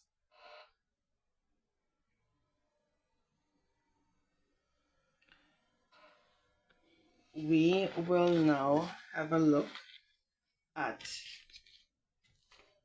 choose welfare support and optimized labor force. And the vision is we will protect the most vulnerable among us through stronger social welfare and safety nets that catch those who fall and lift those in need. We will also facilitate labor supportive of a market better aligned to meet the needs and aspirations of a growing nation. In building a more caring nation and an optimized productive labor force whose safety and rights are protected, we choose Jamaica. There will be income tax relief for our senior citizens. We recognize and deeply value the lifetime of work, sacrifice, and service that our seniors have contributed to Jamaica. We will exempt from income tax all earnings from employment and pension income for persons aged 65 and above, provided their total annual income from all sources does not exceed $6 million. This will deliver meaningful relief to thousands of seniors, leaving more money in their pockets to meet living expenses, support their families, and participate actively in community life. Priority service for seniors. As a mark of respect and in recognition of their service to Jamaica, we will also require all government offices that serve the public to provide special priority queues for persons aged 65 and above.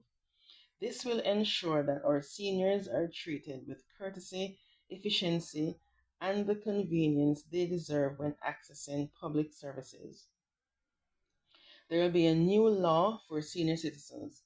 We are committed to building a compassionate, more caring Jamaica where every senior lives with dignity, safety, and purpose.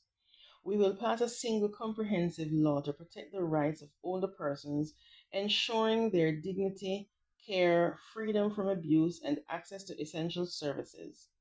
This includes provisions setting out the rights of older persons to ensure statutory protection for their dignity, autonomy, care, right to basic amenities, freedom from abuse and neglect, and their right to fair and non discriminatory treatment.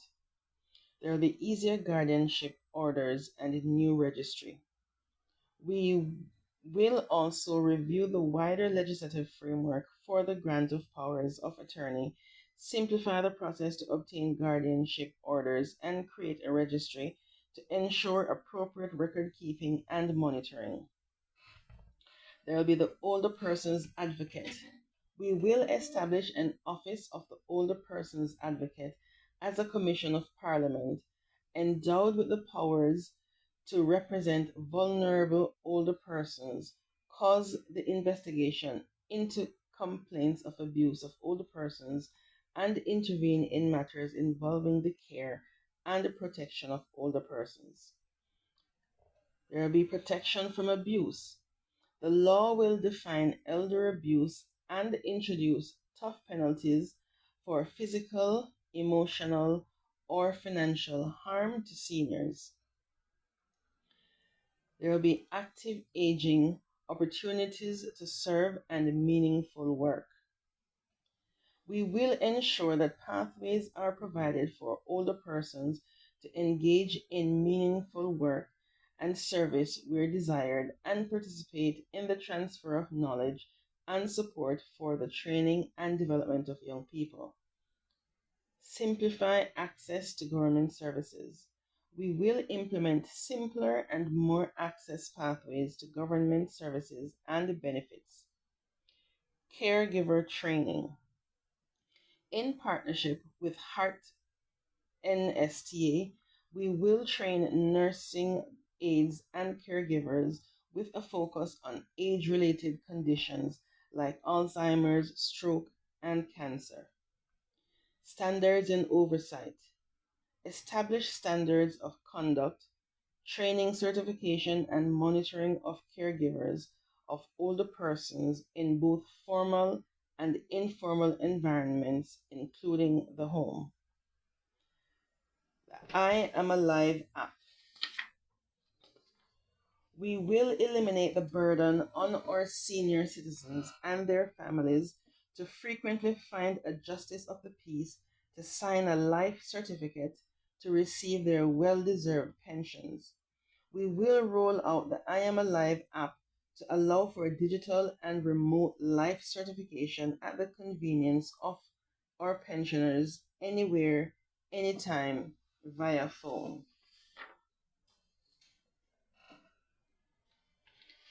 Increasing the minimum wage.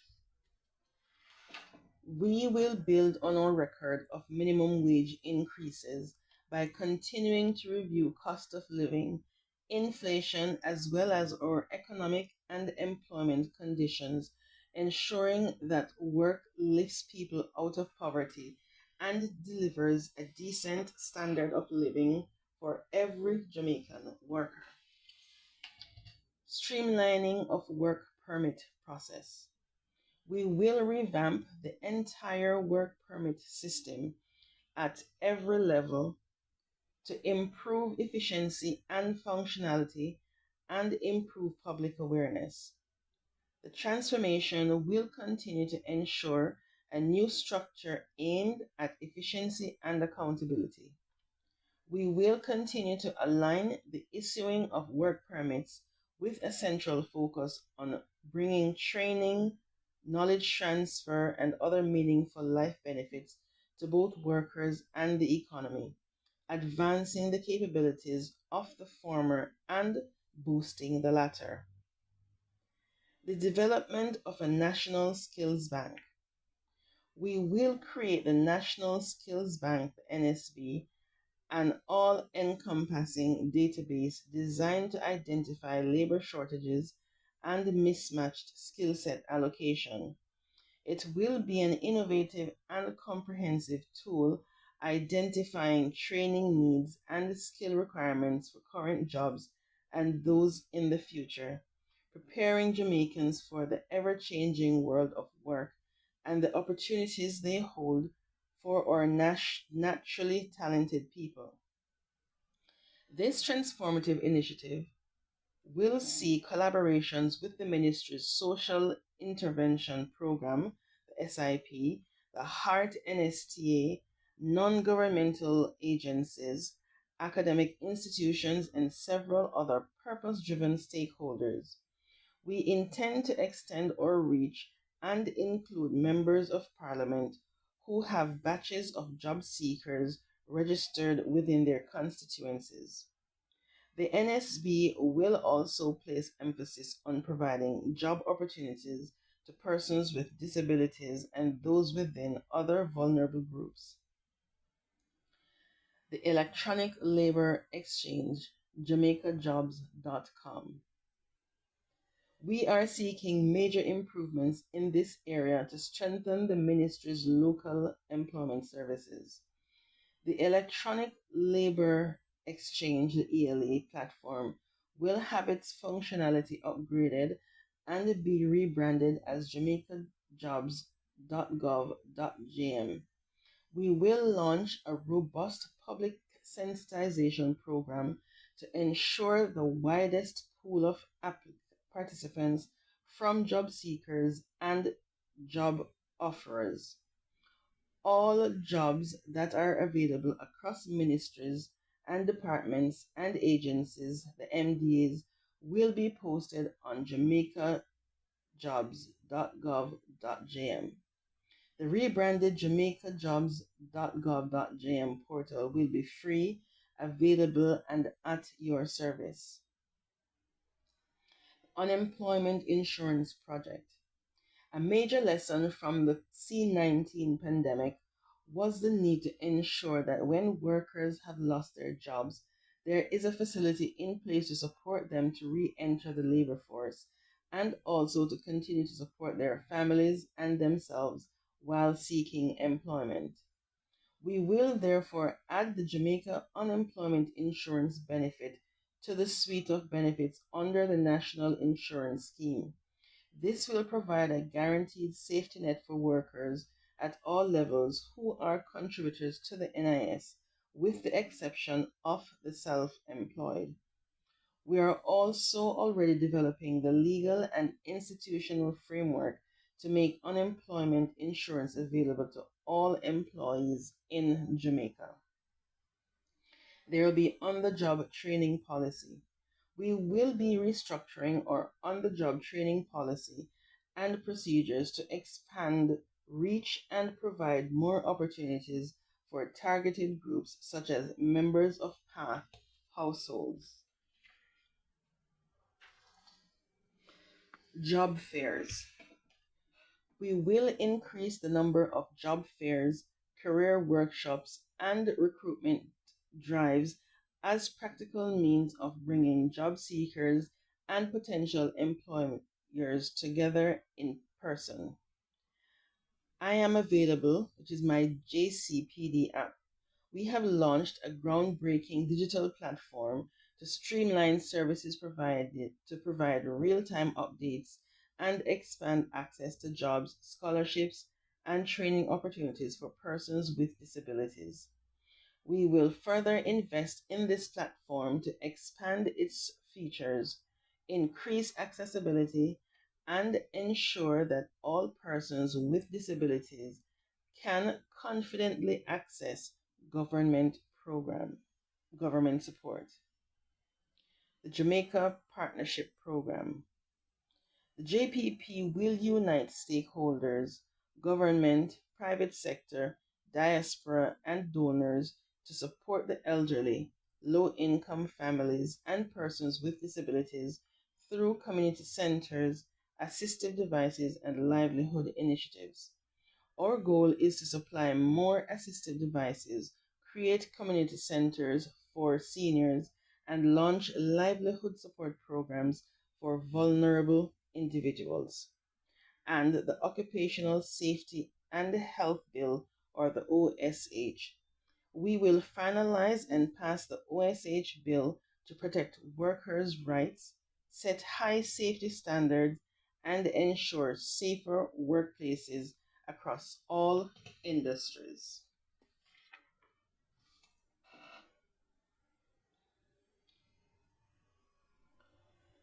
We will now look at the choose more opportunities for rural and community development.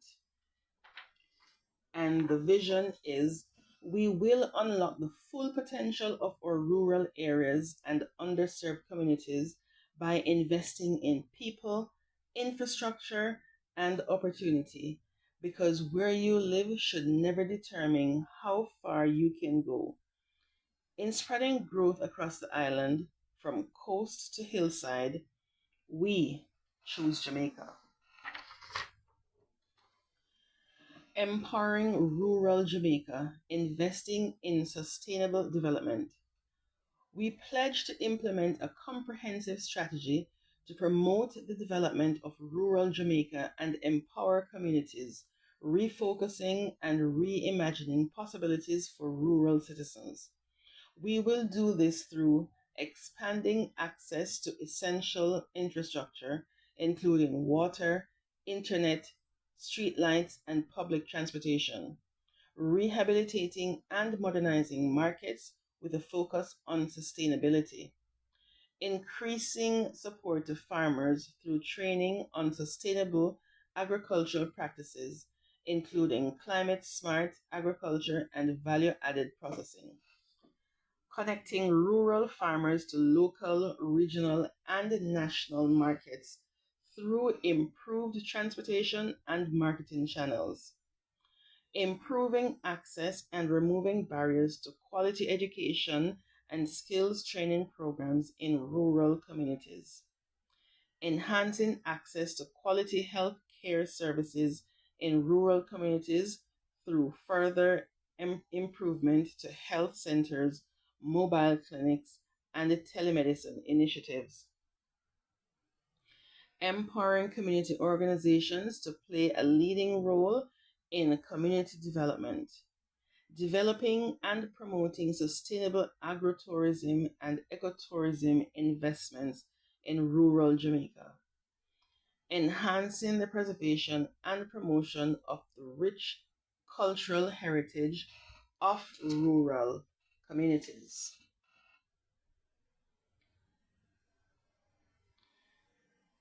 We will now look at choose greatness in culture, gender, heritage, and sports. And the vision is we will build a stronger Jamaica by transforming our cultural and creative industries into a global powerhouse, creating jobs and income for communities while protecting our unique identity. We will also champion gender equity by providing real support for all individuals, including women, men, children, and vulnerable communities. In addition, we will use sports as a powerful tool for national development, promoting better health, fostering national pride, and creating new economic and youth opportunities. Now we'll look at culture. Support cultural practitioners. We will build on the economic empowerment programs we put in place for cultural and religious groupings and communities by expanding training in creative rights and business, introducing group health insurance, and certifying practitioners through the CPTC and Media Technology Institute using prior learning portfolios. Promote cultural trade and financial inclusion. Implement a national cultural trade strategy, streamline the CSME certification, and help entertainers access financial services, bank accounts, and business development tools. There will be advanced reparatory justice. Finalize a national reparation policy and roadmap.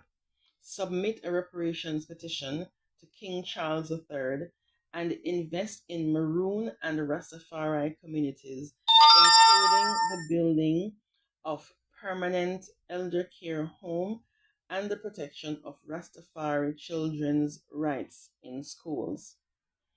Promote cultural equity and accessibility.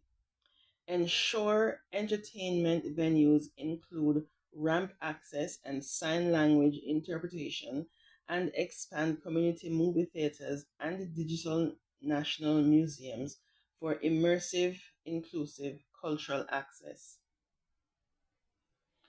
Gender. Investing in working families.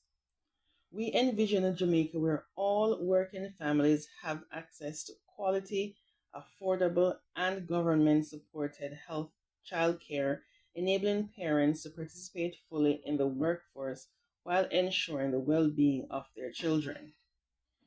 We will establish a national childcare task force to map the demand for childcare across Jamaica and develop a clear plan to deliver more government run facilities, starting with 2 in every parish. Those are the brain builders. Priority will be given to densely populated areas and communities with high female labor force participation. Child Care Grant, caring for her independence, learning, and development. This is what the child means. Too many women are unable to enter the workforce due to maternal responsibilities, unpaid care work, We will do more to support the social and economic well-being of our mothers. Under the Heart Trust NSTA, we will introduce the Caring for Her Independence, Learning and Development Care Grant.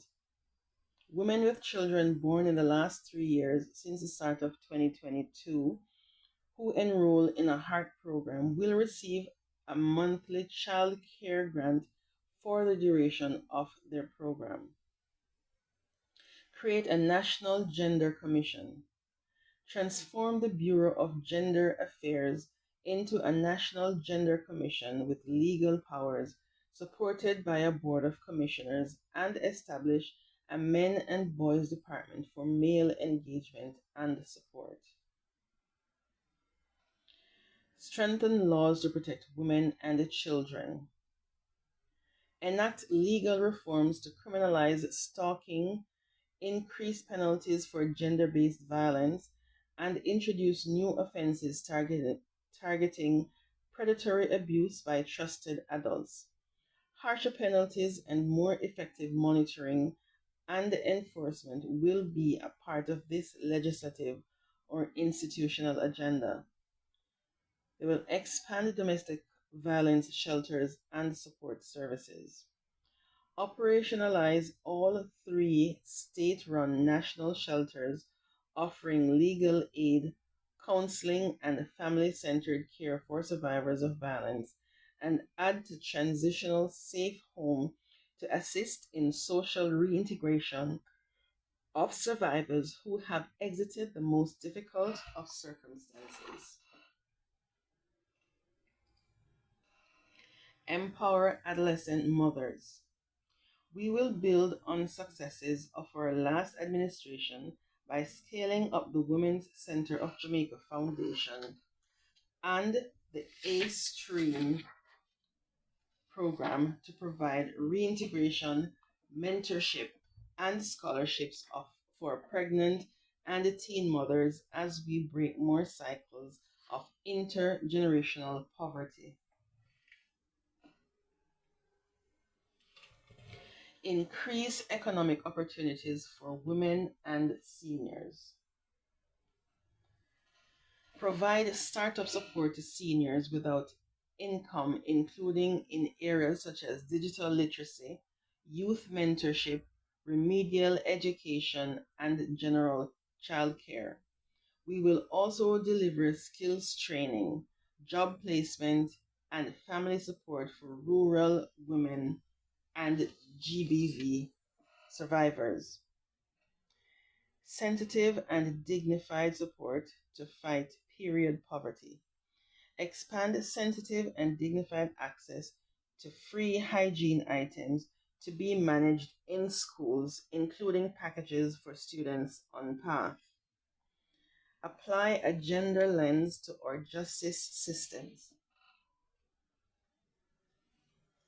Embed the gender optimization services into the judicial system, launch an early warning GBV app, and build Jamaica's first shelter for trafficked boys. Consideration of public sex offender registry. Undertake final consultations to explore the option of making the sex offenders registry public. Perimenopausal or menopausal programs.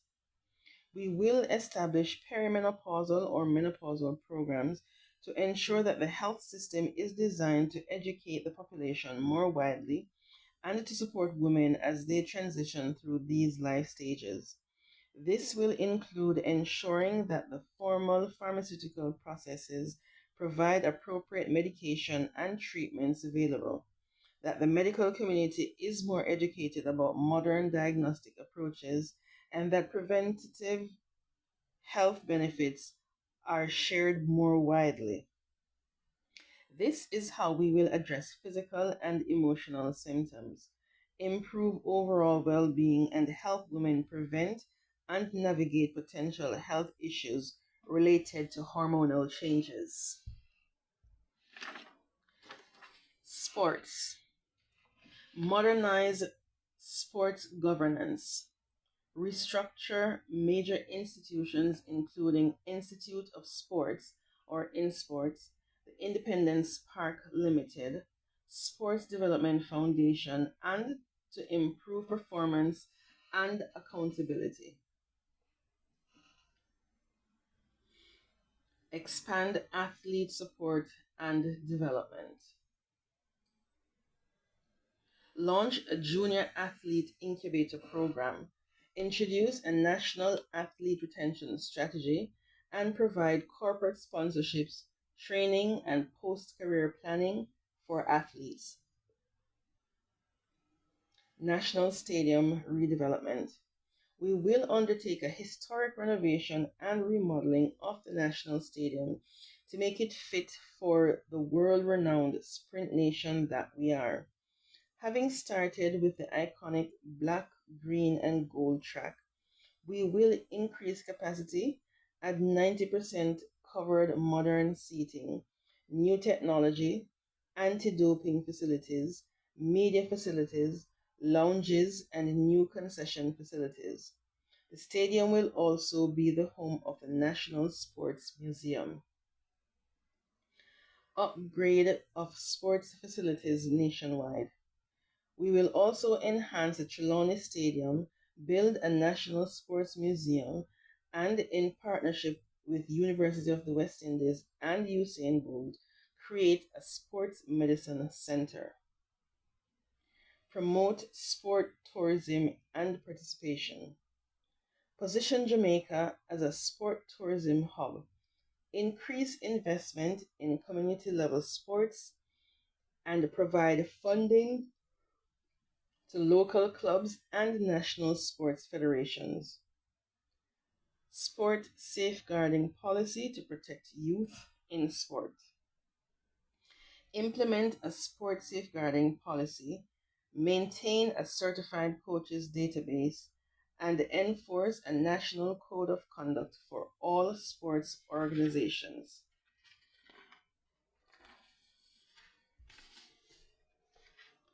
Use technology to advance sports.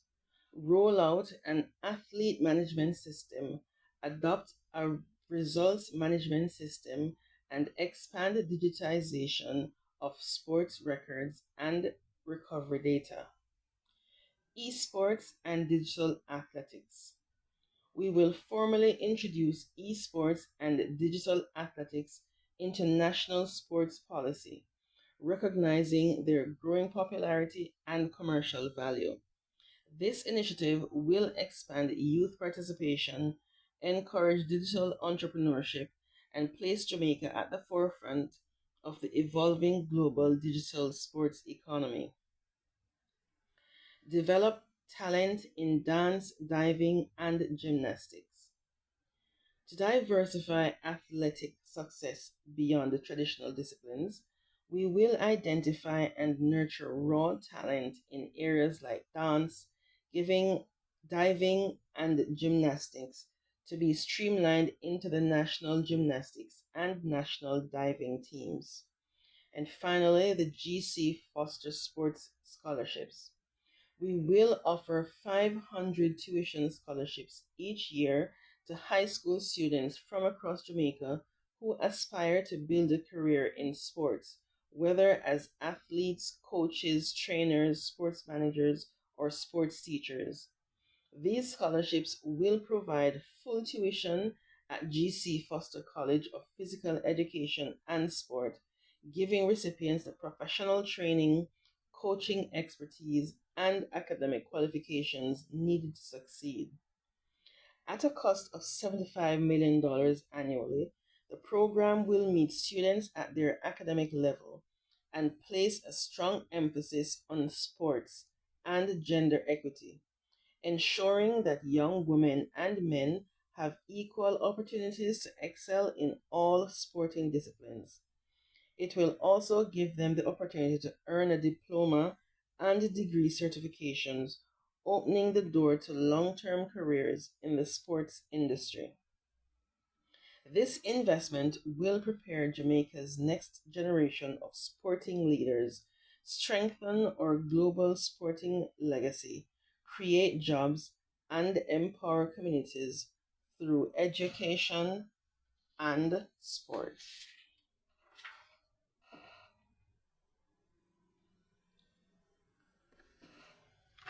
Now, we will be looking at your governance, your voice sections.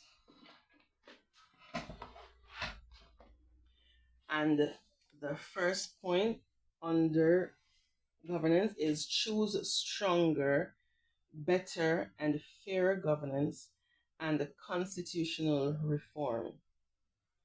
And the vision is we believe that good governance begins with openness, integrity, and trust.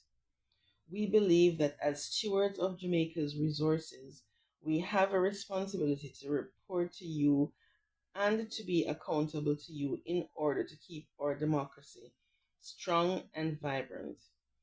We choose transparent and accountable democratic governance for our beloved country.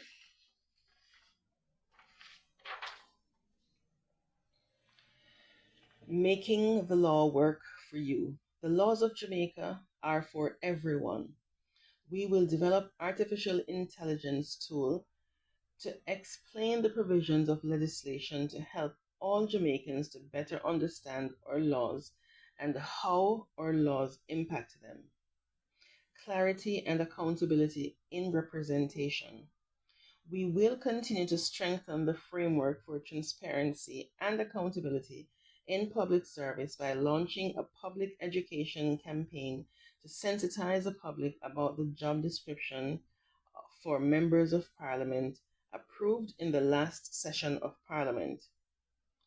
This will allow for further discussion among the wider population and assist citizens to better understand their rules and performance expectations. Constitutional reform with the people at the center.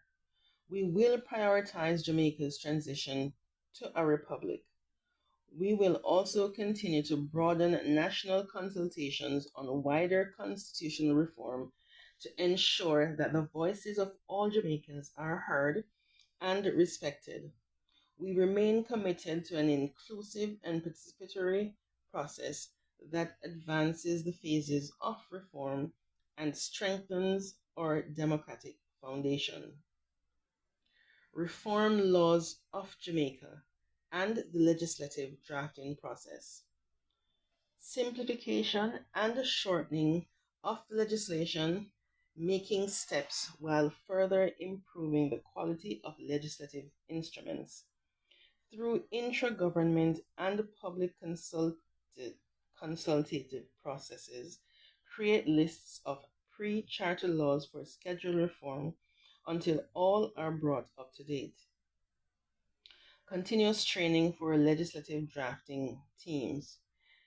Development of a legislative policy program for the continuous training of ministry legislative teams. Increase public awareness of constitution laws and governance. Publication of explanatory notes for the Constitution of Jamaica and over time all laws of Jamaica with simplified versions to increase knowledge and compliance. The introduction of democracy clubs in the primary and high schools to foster greater understanding of our governance system and help prepare our youth for responsible citizenship. Strong and fair anti-corruption and oversight bodies. We will continue to strengthen and invest in Jamaica's key anti-corruption oversight and accountability bodies, ensuring they have the frameworks, resources, and capacity to operate at the highest standards.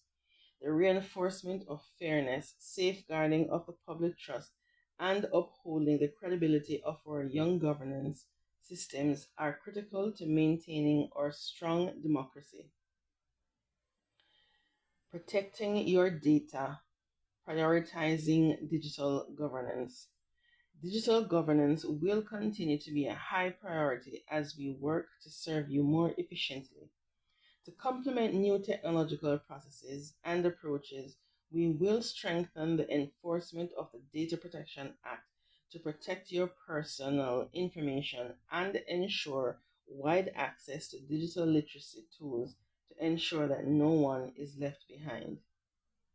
Protecting Jamaica from AI misuse and safeguarding digital dignity. We will strengthen legal protections that recognize every Jamaican's face, voice, and likeness as their personal property, ensuring that no one can exploit or reproduce them without consent.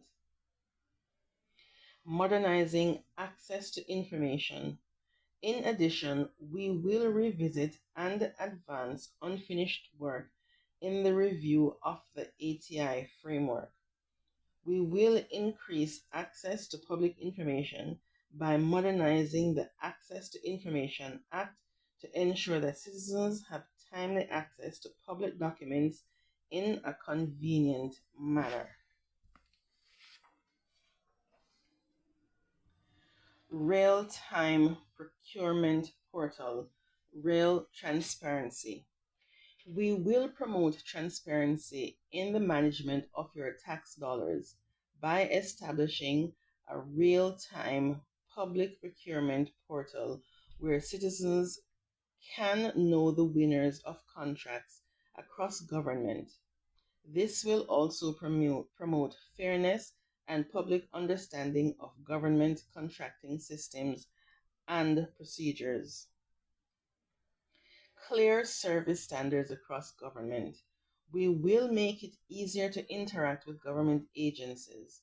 By advancing the customer service excellence policy, we will introduce clear, enforceable standards for public sector processes, giving you peace of mind and a better experience whenever you need to get things done.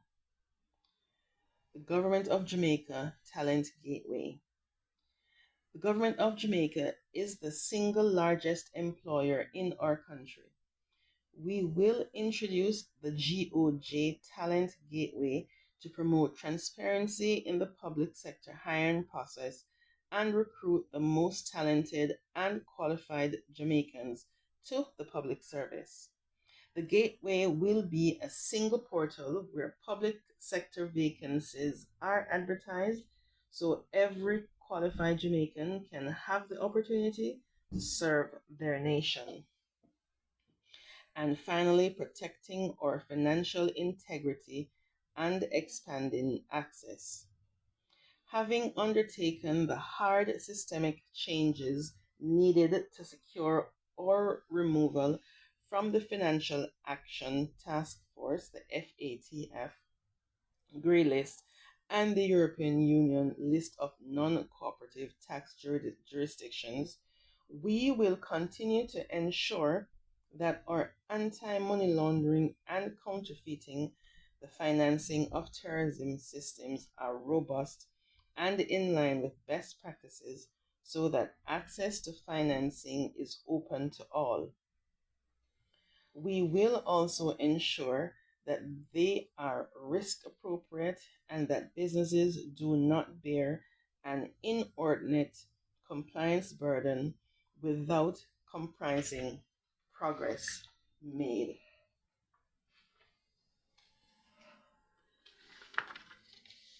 And our final pillar is choose enhanced foreign affairs and foreign trade.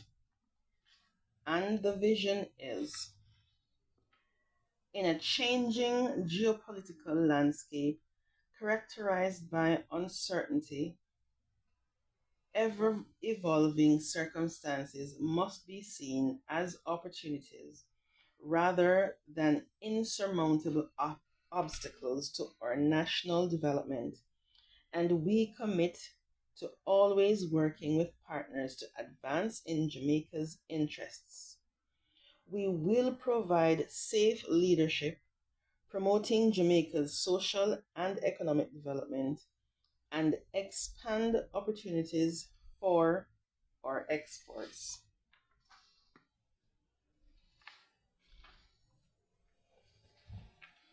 So we look at foreign affairs. We will expand Jamaica's positive and effective global presence. In regional, hemispheric, and multilateral fora, we will further strengthen good relations with countries across the world, including close friends and non traditional partners. We will foster closer cooperation and promote mutual understanding on issues that challenge our world between small and developing countries and among larger and more developed nations. We will maximize our soft power and diplomatic skills to promote the resolution of conflicts that impinge on the well being of our people and beyond. We will continue to support the sovereignty and territorial integrity of our CARICOM partners. Alignment with national development goals.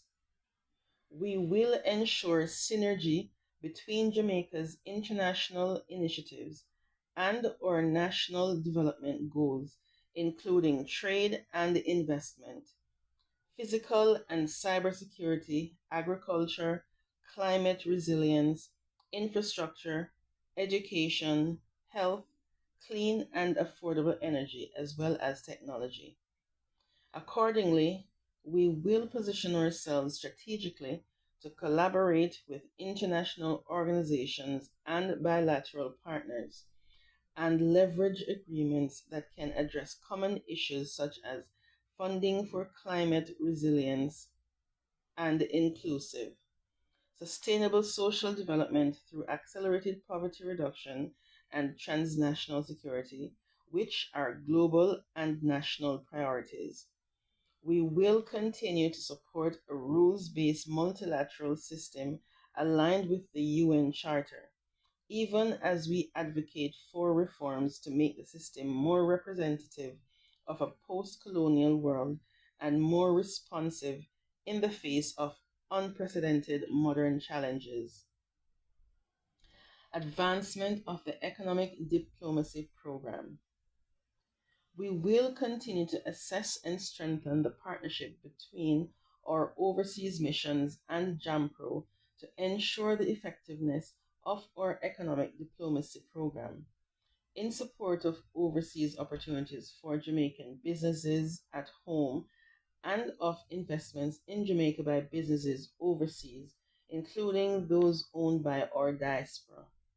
Together, we will use effective public diplomacy initiatives to strategically promote Jamaica in both contexts.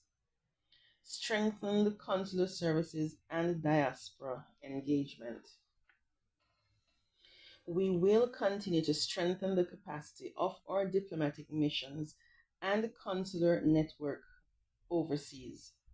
Digital diplomacy and the successful implementation of AI and other technologies already underway will continue to boost efficiency of consular services to Jamaican nationals overseas. We will continue to hail the invaluable contributions of Jamaicans in every corner of the world toward national development and look forward to further harnessing the limitless potential of the GOJ and the Jamaica and the Diaspora Partnership under the National Diaspora Policy. We will also pursue re-energized and deepen deepen the collaboration with the Global Jamaica Diaspora Council and the Global Jamaica Diaspora Youth Council as we continue to mainstream diaspora engagement and partnership at all levels of national development and plan for the 11th biannual Jamaica Diaspora Conference. Now we will look at the final point, which is foreign trade. Leveraging opportunities for export market expansion. We will continue to strategically leverage the provisions of multilateral and bilateral trade agreements to create even more opportunities for local businesses to expand the export of goods and services into new markets. As we continue to create the conditions for increased exports, we will increase employment for Jamaicans and Jamaica's overall economic growth. Greater implementation of CSME or CARICOM. We will work with CARICOM partners to develop more efficient and effective governance processes, decision making and implementation and resolution of outstanding trade related disputes. This will include review of modalities to give effect to the CARICOM single market, mindful of our small size as a region and the importance of a collective approach to the global market. Support for innovative approaches to foreign trade expansion. We will review and update the National Foreign Trade Policy and Action Plan and leverage every opportunity through economic diplomacy for access to critical resources and new technologies that will support innovation in production and industrial development. This support will be particularly important for businesses to gain and maintain a competitive advantage in the production of specialized goods and services. And finally, pursuit of new trade and investment opportunities. We will continue to buttress our engagements on trade issues in the global, hemispheric, and regional context with CARICOM and the LAC region, as well as through our membership of important organizations via the UN and its specialized agencies such as the WTO, EU OACPS CARI Forum, and the Commonwealth. We will deepen engagement with our private sector and the civil society on these initiatives and support our foreign trade sector to serve as a catalyst for increased exports and foreign investments in other economic sectors, such as services, including the cultural and creative sector, services, and tourism. Now, this ends the Jamaica Labour Party's 2025 manifesto. So, both manifestos will be on my website, so you can listen to both manifestos and make your decisions to vote for which party you think is the best party to lead Jamaica for the next 5 years. Remember, general elections is Wednesday, September 3rd, 2025. Go out and vote.